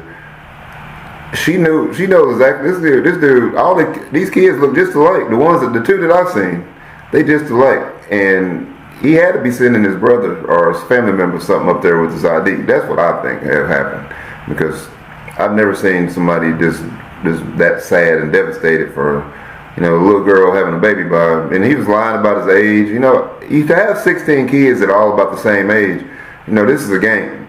You know, and back in the day when you didn't have to go, both parents didn't have to go together. Now it's a law, or it's like mandatory, both parents have to show up together to do a paternity test. But back then they didn't have to. So, yeah, that's wild that you had to deal with that. So, how did that work out, if I can ask? It worked out good. I mean, I was glad that mistake didn't determine my son's future, you know, and it turned out okay. That's cool. That's good. Now, imagine, did you hear the story about the woman that married her son? No, I didn't hear about that, but I was hearing you telling us about it. So, situations like this can be avoided by what I'm doing. Okay? There was a woman who gave her child up for adoption. And, I don't know, maybe 20-something years later, 25, 30 years later, she met this man, and it was her son, and she didn't even know it. They ended up liking each other.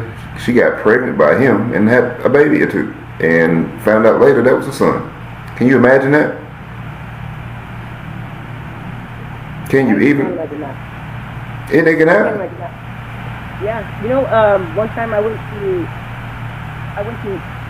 Mexico, to Juarez, Mexico, and to go see my family. You know, I have a lot of family there. Okay. And I know how huge the city is. It's huge, you know. And I went over there and we went clubbing and all this. Long story short, I ended up hooking up with somebody who was my cousin. He was my cousin. Wow. Okay. And it's easy to happen. Out of all those people in the world, you know what I mean? And luckily I found out that he was my cousin, and that was that. You're gonna like them. It's gonna be a natural attraction to people that are It's like the words that we use are not made for us. This language is not our language. Okay, so my family back before the words were here, you know, so when I always talk about family history, people are like, how do you know all of this about your family history? And then people be wanting to ask me, tell me what my family history is. I said, well, guess where I got my family history from? Family. It's simple. It's a real easy answer. A lot of people don't have family to talk to about history. And I just happen to have one of the most famous cousins ever known in the world. Even more famous than Michael Jordan. I got a cousin more famous than Michael Jordan. Y'all know him, but y'all don't even know him. But that's where I get my information from. And he did something that helped the world. And a lot of people don't really realize it yet. So that's why all of this stuff ties in. It goes back to way back before even the Willie Lynch letters and all these things. All of these different, things that keep us away from who we are. And that's all these things, all the different lanes and distractions and things that we don't know. It keeps us away from who we really and truly are. But at the same time, but we're all connected, and it's all connected. It's all connected. So when you meet somebody that you really, really, really have a connection with, more than likely chance, it's actually 100% chance, and I can prove that, not on this show today, but I can prove it with what's happened. But everybody's related, people. We're all related. Somewhere, some way. It's the close relationship thing that has the problems when you're dealing with the different disabilities, and maybe where the blood's too thin, and those situations happen where you may have what's it called? You may have a situation where the kid doesn't develop all natural body parts and things. You may have something that happen. No matter what it may be, that's because bloodline's too thin. People are too close and stuff like that. So you see those things happening. But when you're doing it on purpose, it's one thing. When you are doing it unknowingly, it's a whole nother situation. But it doesn't stop the situations from happening. So when I see things that can be preventatively, steps to preventatively take, like this one here, if somebody's out making babies on purpose and just going and taking, sending somebody else to the paternity test, then you are playing a game that's dangerous, in my personal opinion. It's just you being a reckless person out there. And they're not in no intent of, none of these kids asked to be raised, be brought into this world. And if you just out there being reckless, then guess what? If your intention is wrong, let me get over it. Yeah. Intentions are, it makes a big difference when you out there setting a bad example, because that means that maybe, what about all 16 of those kids? What if they say, they found out what he did, and that's like, if this is true, this may not be the same person. This may just be something that just happened to be something. Like I said, nobody's been convicted or anything. Nobody's trying to prosecute people. All I'm saying is the kids. What about the kids, and what about the girls? Why would this many people give up adoption to babies? All the same dad, the same match? Think about that. There's got to be something more to this story than it is was somebody taking advantage on was this consensual, or was this somebody that may have gave a false name, or whatever it is, There's 16 kids that don't know who their parents are, and probably don't know who both their parents are, and is what it's looking like. How you gonna have 16 kids? How they gonna find out that the dad is, matching? Because ain't no mama either, and that's what I'm thinking. It can't be, So with that, I wrote a book on how to help the people that went through these things. Because if you don't talk about things, it basically becomes basically like a lifetime leech to your body, and it's gonna break you down, and until you start to talk about it or find someone to talk about to deal with it, you never move forward that day. And I've talked to experts. The silence of people that it'll continue doing like that, unless you speak up. And if you know anybody that is dealing with any type of situation like that, maybe this information that you're giving can help them out, so they can prevent something more drastic to happen. Exactly. Because if they think that's the way to deal with it, then they're probably dealing with all the things, and that's basically what that's doing, is building up to a full dumpster full of trash that you never emptied. And if you don't empty the trash, what happens? You're gonna get some mold. You're gonna get a real bad smell. It's not gonna be a good environment, and it's always gonna be there. Always gonna be there. So if you'd only find out the first step into dealing with suppressed anger, It's real simple. You got to talk about it. You just got to talk about it, people, and that's what you have to do. There's no way around that step. So I know people, like I said, I met a lady, she heard me talking about what happened to me. You know, so none of that stuff should have ever happened.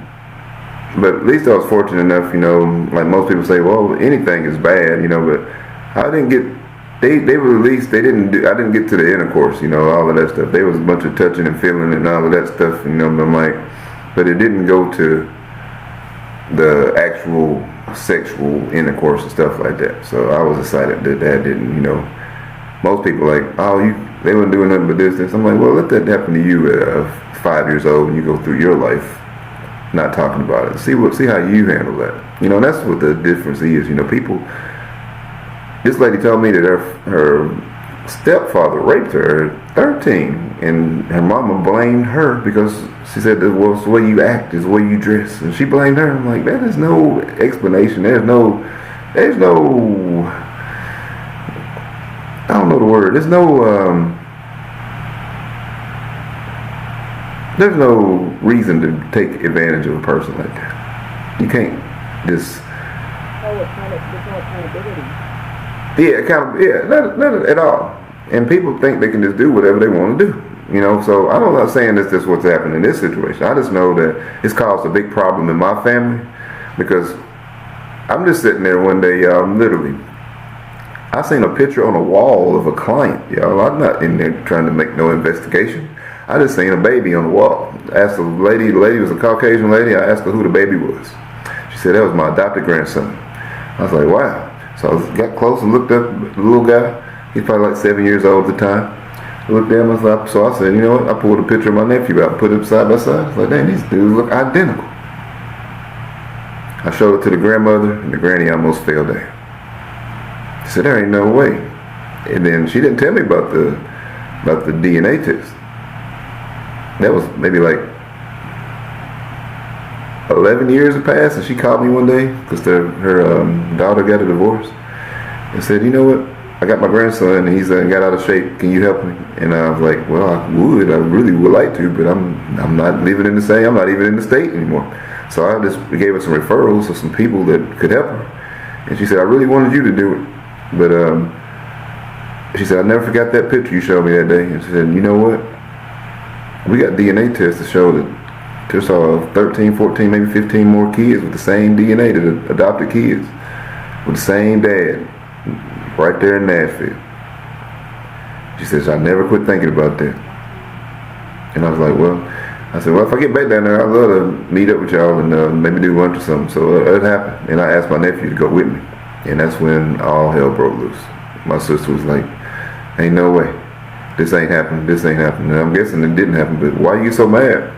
If you know something, I don't know. Maybe you do know. Maybe you trying to protect this dude, or maybe he was just so old. Maybe he did a lot of stuff that a lot of people don't know. I don't know. All I know is it's having something to do with you because you are not communicating, and I think you need some help. I think you may have went through some mental trauma or something and whatever, and I just want to help you. So whether you want the help or not, there's a lot of girls out there, and little boys and little girls too, that have had these things happen to them and they don't know what to do. So I said, you know what? I'm going to go ahead and start this. I'm going to start a foundation for kids who are single parents, or kids that may have had some trauma done to them, boys, girls, adults, it don't matter. I'm going to help them all because the solution works for everybody that takes advantage of it. And I got 2 solutions that work for everybody. I can give them to you, so that's what we're going to be doing. I'm going to be teaching it. So I got a school over on the SKOOL website. The platform over there is called the Smart Dummies Podcast, and then I'm right here on TikTok, and we'll be making it happen, y'all. And we on Facebook and Instagram and all those places too. YouTube, Smart Dummies Podcast. But this is something that people need help with, and until you do something about it, it'll never go away. And when you hear people talk about it and talk about it, and you see how they're dealing with it, people say all the time, "Oh, look at him, he can't even deal with it. He's just talking about it all the time." No, you got it backwards, people. The solution is to be able to find the right place, person, whatever it is, so that you can talk about it. So when you hear me talking about these things, know that I can deal with it because I'm talking about it. You can't talk about it because you ain't ready to deal with it. So if you are ready to deal with it, we got a lot of resources, y'all, that can help. And I'm really I'm here to help you with those. And especially, like I said, I created this because I'm dealing with it personally, but it's for everybody, y'all. And I really wish my sister can deal with it and get over whatever it is, because she won't tell me what it is.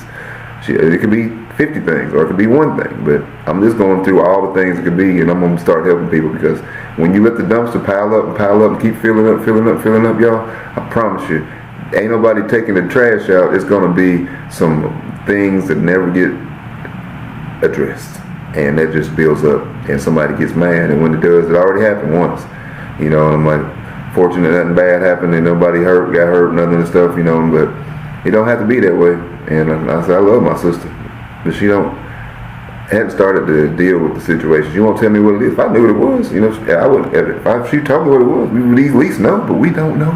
Ain't nobody talking, ain't nobody saying nothing, and that's how it happens in most families. Ain't nobody talking. So maybe it is this, maybe it's something else that happened, maybe it's some other thing, maybe it's all of those things, but no matter what, there is a solution that works, and that's finding an environment to be comfortable enough to talk about. So I appreciate y'all here today, all of y'all that tuned in. We got a nice little group of people here on the podcast today. Yeah, I appreciate y'all. I've been here for about 3 hours, y'all, talking about this topic. Got the new book, got the new soundtrack, everything rocking and rolling, and this is for y'all. This is for you all, each and every one of you all that may be dealing with something that don't know how to deal with it. Maybe it's for your child and you don't know how to deal with it. They not talking to you, or y'all communication's off. Maybe it's a coworker that may need to hear this or may need to see this. But I believe each and every one of you all, I know each and every one of you all will get the message in the new book, Baby Daddy Uncle. And if you go to the website at bigbillypdi.com, you can get the book and get 20% off by using the promo code INDEXING, INDEXING. And if y'all don't know what indexing is, while y'all are over there at bigbillypdi.com looking at the books, y'all need to go ahead and grab the free books I got all about the global reset and what indexing is. So go and check that out, bigbillypdi.com.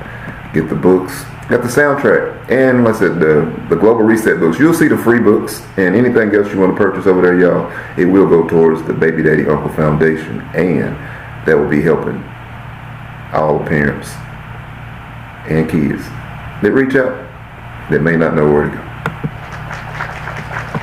So that's what this is about, y'all. And like I said, we still got the soundtrack. We got a couple more songs left on the soundtrack.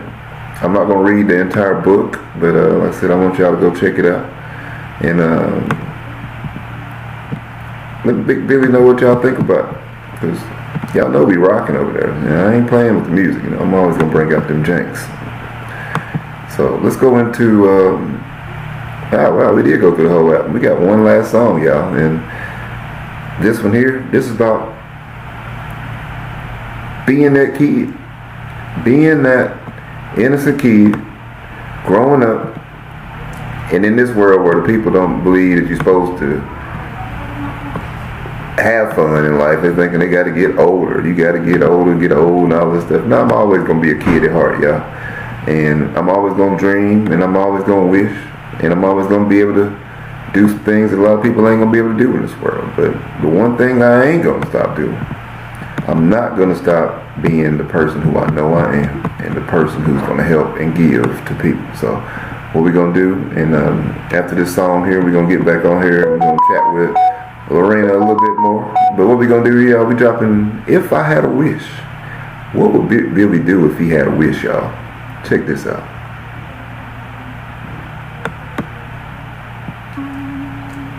If I had a wish, what would Billy get? If I had a wish, what would Billy get? What would Billy get? If I had a wish, what would Billy get? If I had a wish, the first thing that I do, multiply the wish that I have times ooh. This is the wish I wanted to have. Told the kids about it. They all started laughing. I told my fam, they started laughing. I told my friends too, they started laughing. Let me show you how it happened. DJ, Candy Girl, would you cut the beat up backwards? I know you wanna cut, but this one don't need no scratching it. Pure flow, I put passion and hash in it. CBD'd it out and put a bag in it. Paid daily billboards, causing accidents. Put it on a lamb, now it's packed events. Put it on a lamb, now it's packed events. I did this cause y'all need to see it, so I FOX, CBS, and NBC'd it. ESPN, then I ABC'd it. It's like they put Big Billy music on repeat it. Paid daily, how you make those fees? I make songs like these and they give it to me. I give it to As I Am and they give it what they need. Is it really legal to sell this overseas? I ain't gotta worry about customs when I'm chillin' in Belize, cause they be bumpin' Big Billy by the beach and the palm tree. I love selling these notes, but why they get mad? Because now you gotta have an ID to go vote. I should've thought about this a long time ago. It's the first time that I ever sold dope. When I was a kid, I used to get mad when the cartoons would find a genie. Making stupid ass wishes. I'm telling you, you should've seen me. Maybe that's the reason I'm still dreaming. Big Billy got all the whole screaming. 100 million fans on IG for free. Facebook numbers and followers I couldn't believe. I couldn't believe the amount. He said I was trending on Twitter without an account. Y'all know I got that bounce, y'all. Trending on Twitter and I don't even have an account, y'all. That's what they know. I promise you one thing. It's the first time I ever sold dope. If I had a wish, what would Billy get? If I had a wish, what would Billy get? What would Billy get? What I get? If I had a wish, what would Billy get? What I get? If I had a wish, let me tell you. The first thing that I do, multiply the wish that I have by go back to the crib with all of my wishes. Come up with something crazy, then let y'all know that I did it. If I had a wish, what would Billy get? If I had a wish, what would Billy get?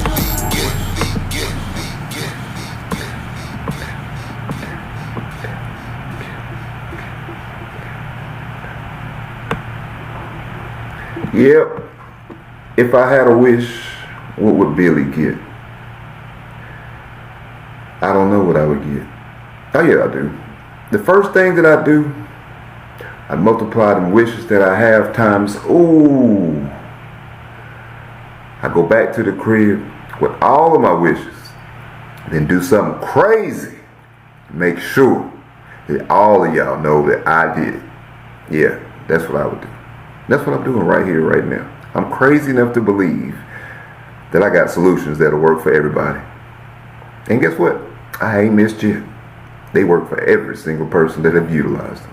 Every single one. You know why? 100% y'all on this one, y'all. Y'all got to give it up for that, y'all. Give it up for Big Billy. 100%, y'all. 100%. Not 99.9. I said 100%, y'all. So what's the solutions you talking about? What kind of solutions could you be talking about? It's a bunch of them, y'all. It's a whole lot of them. And we can't discuss them all today.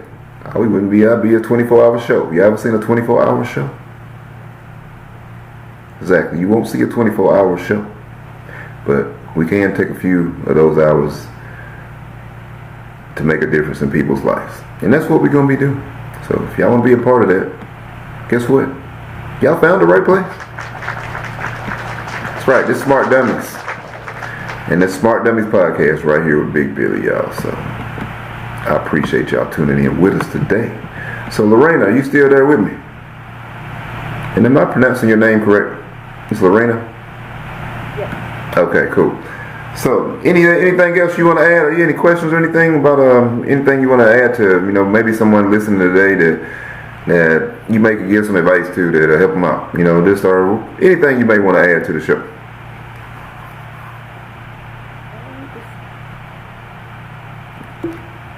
Follow your heart, and just because it's you think that it's too good to be true, it's not true.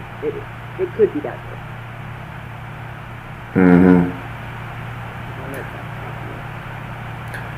And everybody comes from different walks of life. Like I got friends from like New York, and they can't even imagine growing up in the South. You know, they like, hey, no way. Like what? You know, they lived in apartment complexes with 3,000 people. You know, they got to walk by, you know, some of the worst situations of just to get downstairs to get out of the apartment complex. You know, we couldn't imagine, you know, having you know, 3 grandmothers, 4 grandfathers, you know, 15 uncles and 30 aunts, you know, 50 cousins, you know, hanging out in the house and playing around, hanging out and doing, you know, whatever and ever, you know, being close, and then all of a sudden things go bad and things, you know, good and bad, and just you see people when they pass away not understanding what, you know, what life, the meaning of life is, and to be able to finally realize it and to be able to share it. And everything, the world has everybody so separated. How do you get back to being or do you get back to that? And I believe we do, because the world is going towards what's called the one world global reset.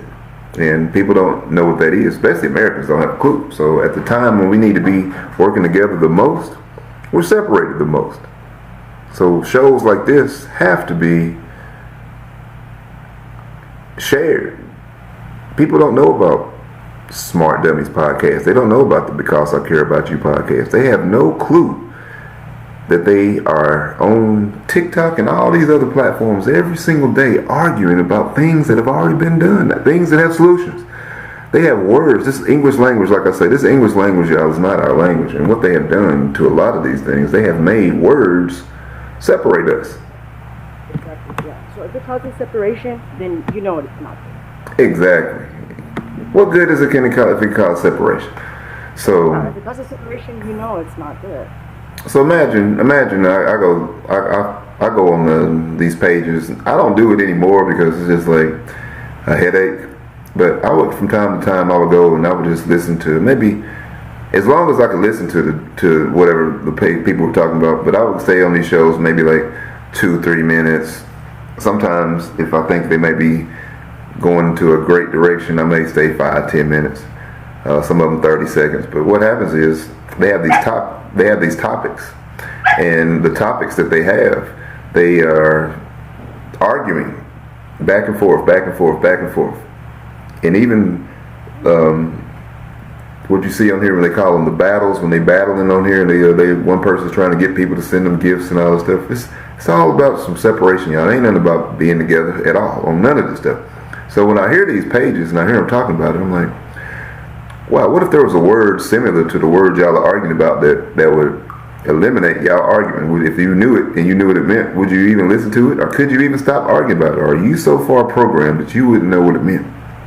So I got one word that we're going to do before we close this out today. We're going to talk about this one word because this falls into the global reset and with the situation with the baby daddy uncle, the book, and everything. So what if there was a word, and I'm going to go ahead and give y'all the word, reparation. Everybody knows what reparation means in some type of form, or they think they know what the word means. So what if there was a word that sounded like reparations that could be proven in court, and it wasn't reparations, and you get everything you're talking about with that other word, reparations? Wouldn't that be something if there was another word? Because see, the word reparation, they did this to y'all. The word reparation is a word that there is a zero. Now say percentages, a 0% that you can prove a reparation in a courtroom. So if y'all don't believe me wrong, Johnny Cochran tried it and didn't even get on first base. So I challenge each and every one of you all that are on here today, just in the chat, type in one sentence with a piece of evidence that you would be able to present in a world court, any court, to ask somebody to give you some funds for something called reparations. And I challenge each and every one of you all. I'll wait. Lorena, you can go ahead if you want to, if you know something, if you think. But y'all remember, Johnny Cochran couldn't pull this off. So anybody can give me one piece of evidence that you can put in court for reparations. I'm waiting. Maybe we all bleed the same?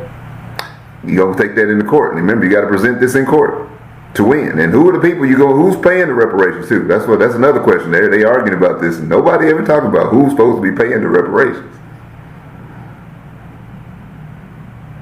I've been waiting for months. Ain't nobody gave me an answer yet, Lorraine. So I'm like, maybe you have one. That's great, but Johnny Cochran couldn't pull it off.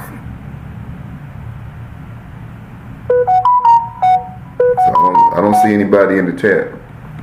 I'm waiting. I'm gonna give you the answer, though. I'm gonna give y'all the answer. I had somebody say we could take the movie Roots and enter it as in the evidence. I'm like, movie Roots is fictional. That's non-fictional. That's not real. That's not true. And it's a movie, y'all. You think you could take a movie into court and use it as evidence? What are you gonna take in there to present? Every time you go into court, you have to present evidence to win people. Now we got. What are we trying to prove though? What's the proof? You can't prove it. That's the point. They got people arguing about a word that can't be proved. Think about it. Ain't nobody gave any. They talking about a word that can't be proven in court. Now there's another word that sounds like it. Separation? Restoration. Or restoration? Yeah.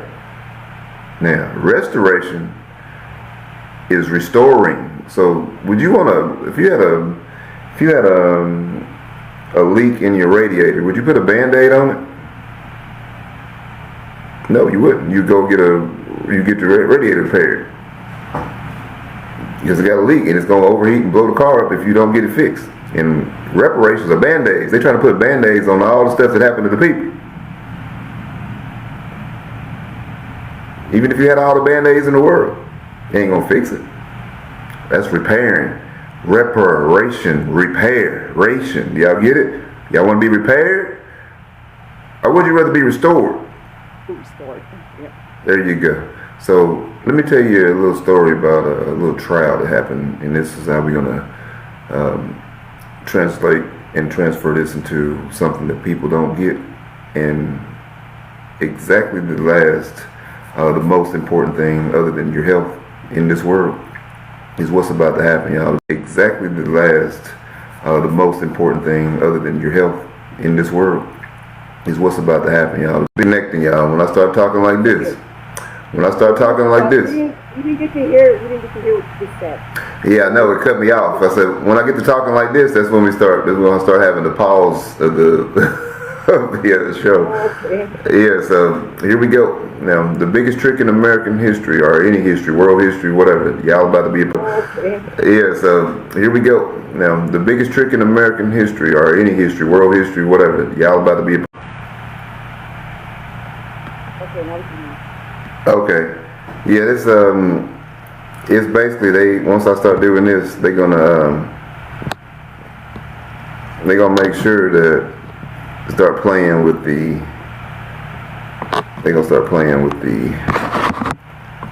system.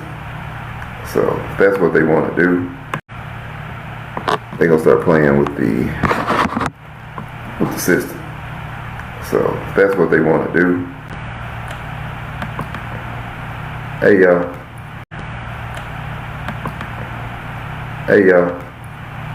Can y'all hear me?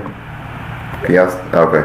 So yeah, they playing with it now, because I'm about to start talking that real stuff, and that's all this is. Because I ain't got nothing open, no apps, nothing, all of this. It's just some words may come in there. On the corner of the screen, on the right side, I didn't see it before, but it shows a microphone, but it has a mark on it, like it's no microphone. Oh, that's because I have two pages. See where it says host? Oh, okay. Yeah, the camera went out on the other one for some reason. Instead of having to start it all over, I just opened up another account and went live on that one and just joined, so to make it easier. So instead I had to close it all off. But now they give me a little problem because I'm saying some words that are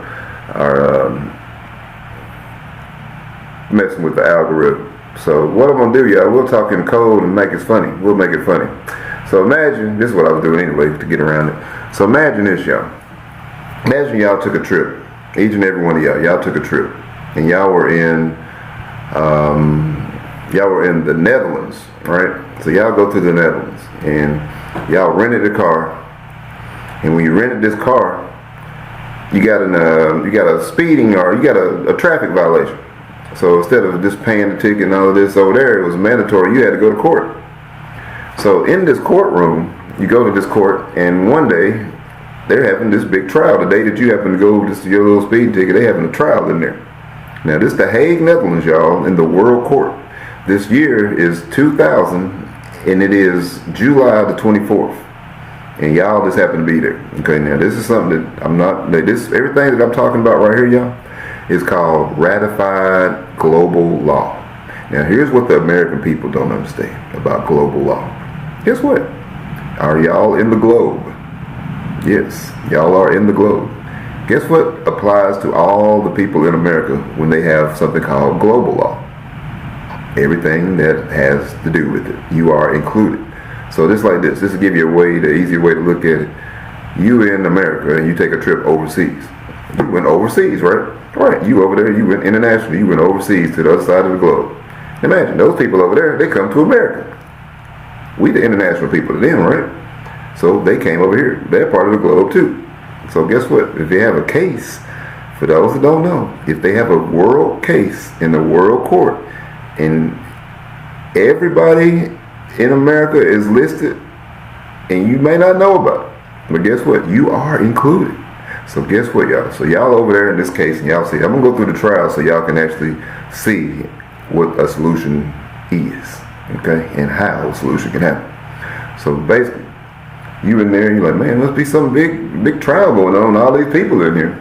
You see this tide over here, and you see these two dudes over here, and you see all these attorneys and everything. You can imagine, like, dang, but they got like 60, 70 attorneys over there. What all them people got to do? What kind of case is this?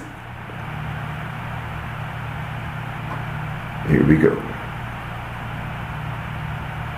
On this side, you have the King of Sudan and his friend. We'll just say his friend. So anybody ever heard of the Lost Boys of Sudan? Anybody? You ever heard of that, Lorena? The Lost Boys of Sudan? So back in the day, the King of Sudan was having his problems. It's kind of like the same things we're talking about with baby daddy uncle, trafficking, things happening. That's the name is known as the Lost Boys of Sudan. So all these things was happening, a lot of bad things, and for some reason, some of the stuff that happened, they ended up having to utilize the Vatican and the vaults and stuff like that. So, I don't know what exactly, I can't really explain that trial. But the reason I'm telling you this happened because, see, back in the day, this other person that was with him, his friend, just a regular friend, that's what they say, it's what they thought, he's just a regular person. But a regular person, just like me or you couldn't take a country or a nation, or you couldn't take them to a trial. You couldn't just say, hey, I'm going to sue Canada today, and I got this happened, and Canada got to show up. It don't work that way. You have to be a king, president, something like that, or somebody with that type of, a leader, world leader, in order to do this. So the friend of the King of Sudan helped him with the Lost Boys of Sudan, and they became great friends. So he had a trial or a case that he wanted to take to the world court, and he couldn't do it by himself. So throughout the years, they became great friends, and he helped him with the situation. And y'all should look that story up too, because it's a real great one, and you will see some things. There's two things that happened in this world that happened in that case, and it happened in this case that ain't happened since King Henry was around. And the first time that the Queen came in, and when they stole the crown from King Henry way back when. So with that, on this side of the trial, you had the gentleman and the King of Sudan. And on this side, on the defense, y'all will never guess who was over there getting in the defense trial, y'all never guess. You had the Vatican, the Crown of England, and the United States 501c3 Corporation. That's who was over here going against two melanated men that looked like me. They represented over here. We got two men over here.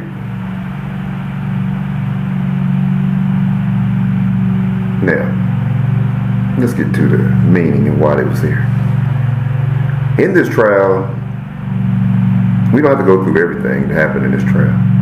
But in this trial, some very, very important evidence was entered into the trial. This is where when I say I got a famous relative, y'all don't know nothing about him. He's really, really famous. Y'all gonna know who it is. And right now, you get to test your faith. Every single one of y'all gonna get to test your faith right now. Why? Because if you believe what you believe, then that's what, you know, when the police pull you up and say anything you say can and will be used against you in the court of law. Guess what? Everything that you believe that they said it was true. When I say they, I'm talking about the Vatican, the Crown of England, and the United States 501c3. Everything they saying is true was used against them for this trial. How? Well, I can start with the first piece. The people don't know, what trial was this? It was a global trial for something, the Global Trust Fund or something, I think that's what it was. It was like 47 trillion or something like this at the time. So guess who? How did y'all get into it? How did everybody in America get in it? Well, I will call this, and this is my personal name for it, but based off of what it is, you'll see that all the things that I'm talking about are ratified. But my personal name for this trial is the birth certificate trial. That's the real slavery, the birth certificate trial. See, when your parents sign your birth certificate, you get sold to Great Britain, the Vatican, and they control you. They make you a security, which they trade you on the New York Stock Exchange for years, forever. And they never told you about it. That's what made it unconstitutional. So they're making hundreds of millions, maybe even billions off of it. And it was fine to do that. It was fine, no problem doing it. But what made it unconstitutional is they gave you another ID, another identity, and they never told you, and they never gave you none of it. So this was proven in that court with a unanimous win. How do you prove that? It's a system. They utilize it everywhere around the world. They utilize it in all 198 nations for over 1,000 years, and they can prove it for 1,000 years. So that's that restoration. That's not reparation. They sold you, people. So y'all thinking y'all Americans? Okay, but let's check this out though. Let me get to the evidence part. Who's this dude? Johnny Cochran tried to do this, y'all, and couldn't get to first base. But who is this dude that went and took these people to court? I told y'all he was famous. Y'all know who it is. But y'all don't want to really know who it is. So what evidence did he ask for? Hey, Vatican, we need to pull y'all into some evidence here. We need some evidence here. What type of evidence you want to use? Well, we're going to need y'all to go down into the Vatican, into the vaults of the Vatican.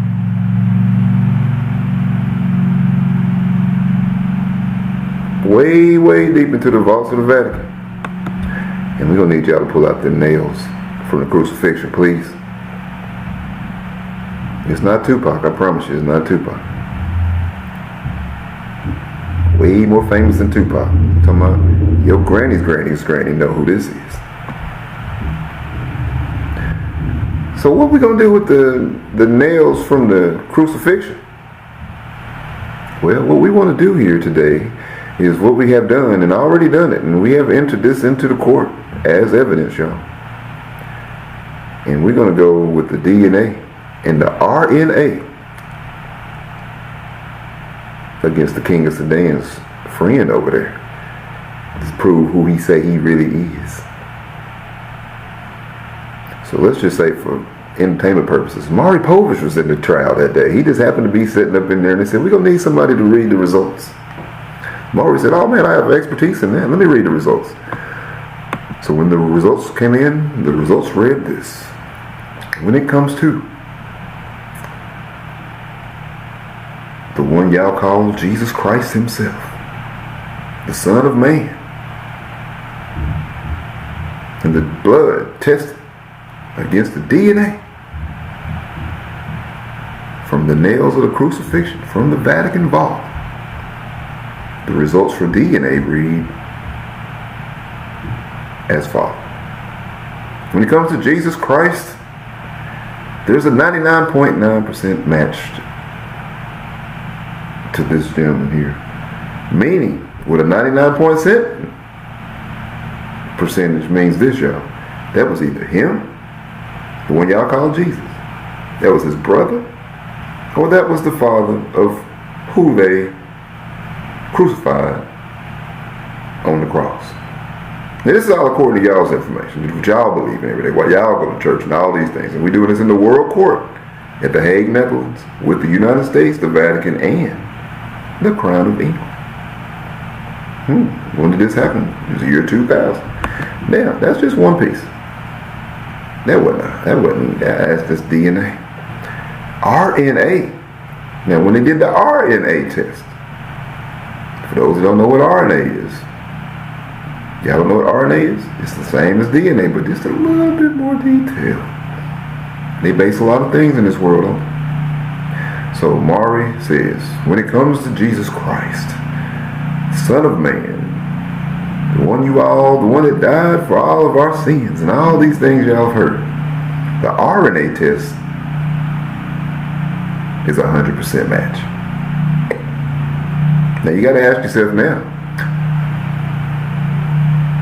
all the church y'all have ever been to, have anybody ever been in any church, in anywhere, any discussion anywhere in the world where they discussed how this person y'all call Jesus is coming back?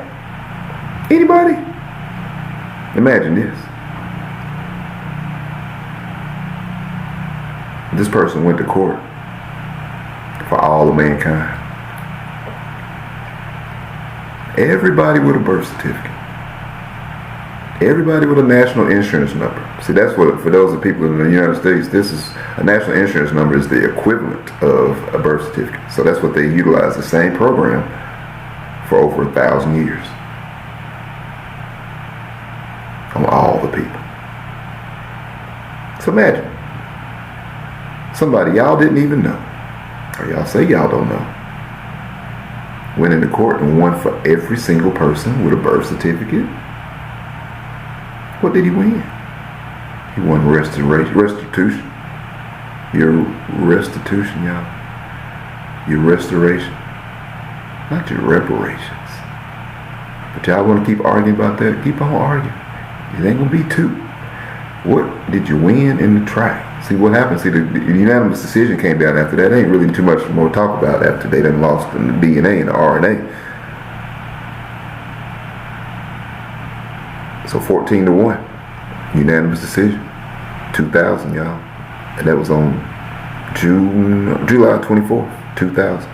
And they had 5 years to contest this and appeal this. So guess what happened in the year 2002? George Bush contested it. Guess what happened to George Bush and them? George Bush and them lost. And then 3 more years passed with the time running out, which made this ratified law.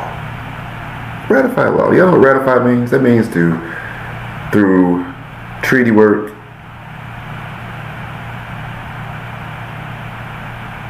something becomes law. And in this case, it happened in the highest court in the land, the world court. So you got local, state, federal, supreme, world, and universal world court. This happened in the world court. Once the gentleman proved who he was. His name is not Jesus, y'all. His name is Joshua. So Joshua went and did what's called Judgment Day. Judgment Day is not going to be some one man flying out the sky with George Jefferson in a drone that y'all looking for with long blonde hair, talking about he going to judge everybody, 11 billion people one by one. No, Judgment Day is when he went to court for all of y'all. You get to go and claim the judgment. See, what they proved was for 1,000 years, They have been selling the people and making money off of them. Not giving them any rights, just telling them a bunch of stuff and never, ever, ever going to anything to help them. That's what happened, y'all, and that's proof. This is a ratified law. So they said, for the work of your ancestors for 1,000 years, that's equivalent to $1 billion on the new system, not this old system. So y'all want reparations in cash? Now, the one who went to court for all of y'all, he gets a judgment in each and every one of y'all's names. It's a judgment. Every single one of you, and they got $1 billion credit on it, on the quantum financial system. That's the new system that's replacing this old fiat system. That's why the world's doing what it's doing right now. That's just a pinch of it. The money ain't even the important part. See, you get your God-given rights back, people. And you got 198 nations working with you to make it happen. There's so much more to this. You become a beneficiary of 4 or 5 of the most prominent trusts ever made. The first one is the one that resets the global reset, that resets the financial system. It has $999 trillion, all the USA assets and minerals, including the Covenant of Salt, which was awarded in that trial that day. So you become a beneficiary of the Melchizedek Trust, 501c4 Global Trust, the Bathsheba and Esther Trust, the Sovereign People's Rights Trust, and the Rhoda Trust. You become beneficiaries of all of that. And they did something so bad to y'all, and it was so unconstitutional. Everybody that claims it, they get put on the no detain list globally, protected by the 1973 People Protection Act. So with all of this going to heaven in the sky and all of this, everything y'all looking up there is right here, and you can go and claim it. You can go and claim it. You get to claim your judgment, your inheritance. Everything that they talk about in reparations is restoration. And this was proven in a court case while y'all still arguing, talking about, oh, this ain't, y'all want cash, y'all gonna get tricked, because they gonna take y'all's money and give it back to you. The ones that don't claim it. They gonna give it to you in 10, 15,000. Something's gonna make it be so unbelievable. Y'all be like, oh my God, this is so great. Yeah, you can go and claim it today, and once they do the switch, you'll be able to have access to all of it, some or all. Or if they do the real bad thing, they're gonna get rid of you. Not even, not even gonna happen for most of you. But you can do that. I did this 7 years ago, and that's where I'm gonna leave this show right now with just that little bit of information, because that's too much for y'all to absorb. I want y'all to go to the Big Billy PDI website and get those books. Get the free books, get the new books, get the soundtracks. Use indexing, because indexing is identification of the process. We're not going to go into it anymore today on that. But if you go back to any of my shows, you can see everything I'm talking about. And if you go to my website, there's a direct link that takes you right to the World website, the World Court website, where you can go and index yourself, your family, and your businesses. Because if you don't have indexing, you won't have an account. You won't have a bank account. There is no way to even do any type of funds at all. So what you gonna do, people? And you're not gonna have your ID. No IDs. There's 2 forms of IDs, and this is the last thing. You get diplomatic immunity, y'all, with claiming your judgment, and you need to go down to the DMV and get the real ID.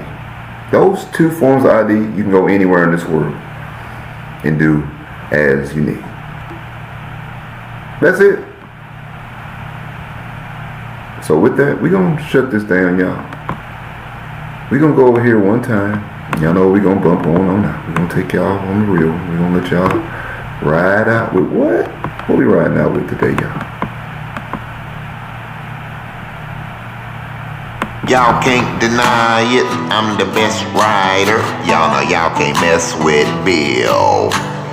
I got a topic, I'm about to drop it. Y'all know y'all ain't got Bill skills. Smart dummies, wherever you go, they go. Smart dummies, they shadow every flow. They know everything about nothing, nothing about everything. Smart dummies, yeah, they always in the rain. talking louder than a diesel on a Texas road. Brains on autopilot, minds in cruise control. Quoting facts from a cereal box scripture.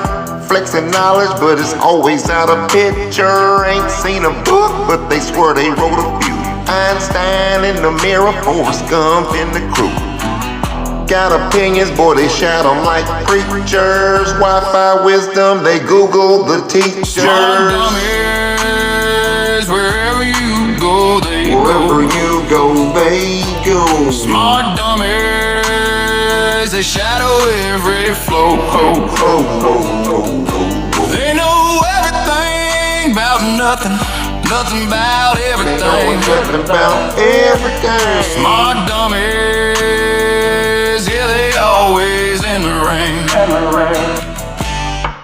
They the type to argue about the shape of the earth, can't calculate the tax on a $10 shirt.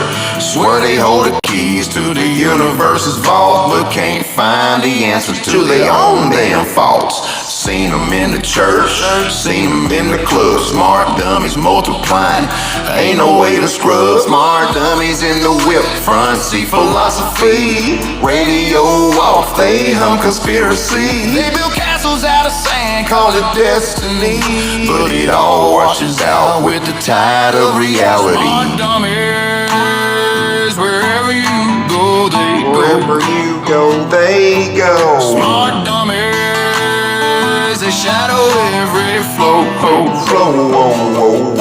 They know everything about nothing, nothing about They everything. know nothing about everything. Smart dummies, yeah, they always in the rain. Smart dummies, smart dummies.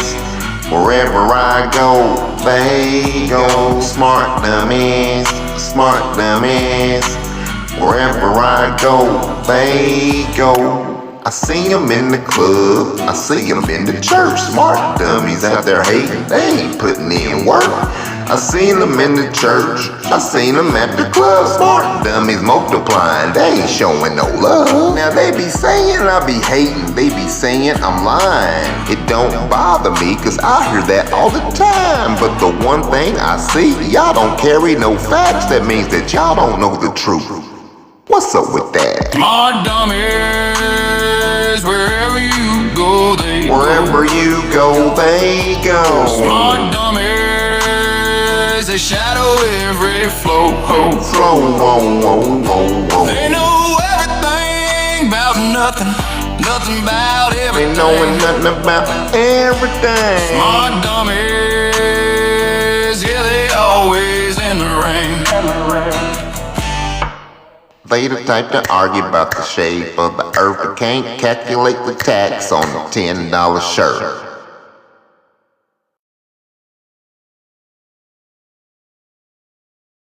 That's what they're doing, y'all. They can't even calculate the tax on a $10 shirt. Smart dummies. Wherever they go, I'm going to go too, because I can't get away from them. Smart dummies everywhere, y'all. Wherever they go, wherever I go, they go. That's where they at, y'all. So, can't make this stuff up. But what I'm going to tell y'all, we're going to slow it down before we get out of here, because even if they didn't get the message, y'all, we're going to slow it down. And I appreciate y'all. Lorena, I appreciate you tuning in to the Because I Care About You podcast and Smart Dummies all the time. And like I said, you feel free to tune in anytime. Welcome to the show. And anybody else out there that has any questions or anything, feel free to send me a direct message as we end the show today. And we're going to take it out in slow motion, y'all. And Lorena, appreciate you. Feel free to connect with me anytime. Direct message or joining the show. I appreciate you tuning in. Great input. And I appreciate you sharing, your situation with all the viewers on Smart Dummies Podcast today. So I appreciate you, Lorena. We're going to go on out, y'all. Let's slow it down. And we're going to slow it down and take y'all way back. That's that. This is the indigenous Paul Revere, y'all. The British are coming. The British are coming. Nah. Y'all, the British. Yeah, that birth certificate tell me. Y'all on foreign land right now. Y'all might not think y'all are. But y'all on foreign soil. Y'all British people. Y'all American British, that's what y'all are, the British. The British are coming. So let's chop this up right quick, y'all. Shout out to everybody tuned in. I appreciate all the gifts, the likes, and the double taps and everything today. And don't forget, go to BigBillyPDI.com, get the soundtrack and the new book entitled The Baby Daddy Uncle. It's helping people, y'all. It's a solution. So let's chop it up and slow it up real quick, y'all. Y'all know what y'all been tuned in to? This is Smart Dummies Podcast right here, y'all. Hey, Candy Girl, slow it down so they can get the message. Well, here's a little story I got to tell about a couple organizations y'all know so well. It started way back in history, and I'm gonna tell you about the judgment day that set you free. International case it went down into foul. You already know. When the judgment settled, it'll have y'all smile. All of y'all looking at what y'all don't know that y'all won. I'm talking no detain list. Hey, who won that? Everyone. The birth certificate. You heard me? Smart dummies. They go. Smart dummies. Smart dummies. Smart dummies, wherever I go, they go. The British are coming, the British are coming. Now the British are y'all, every child, man, and woman. See, when your parents signed your birth certificate, they sold you all the way to Great Britain. Y'all wanna believe it? I told you. Smart dummies. Smart dummies, wherever I go, they go. That's what it is, y'all. So y'all go out there and make it a wonderful day, and don't be out there hoping for one. And I appreciate y'all tuning in. Set your notifications, because when you see Big Billy go live, guess what, y'all? Y'all tuned in too. What y'all tuned in to? This is Smart Dummies Podcast right here, y'all. Hey, Candy Girl. That's right, the Smart Dummies Podcast. So y'all make it a wonderful day, and I appreciate y'all tuning in again. It's Big Billy. Go get those books, go get the soundtrack, and share this. I'm gonna replay this whole video, y'all. And I have it on the podcast, on the YouTube, Facebook, Instagram, and on the school platform under the Smart Dummies Podcast. Y'all join the school today. And I'll see y'all soon. Make it a wonderful day, y'all. See y'all later.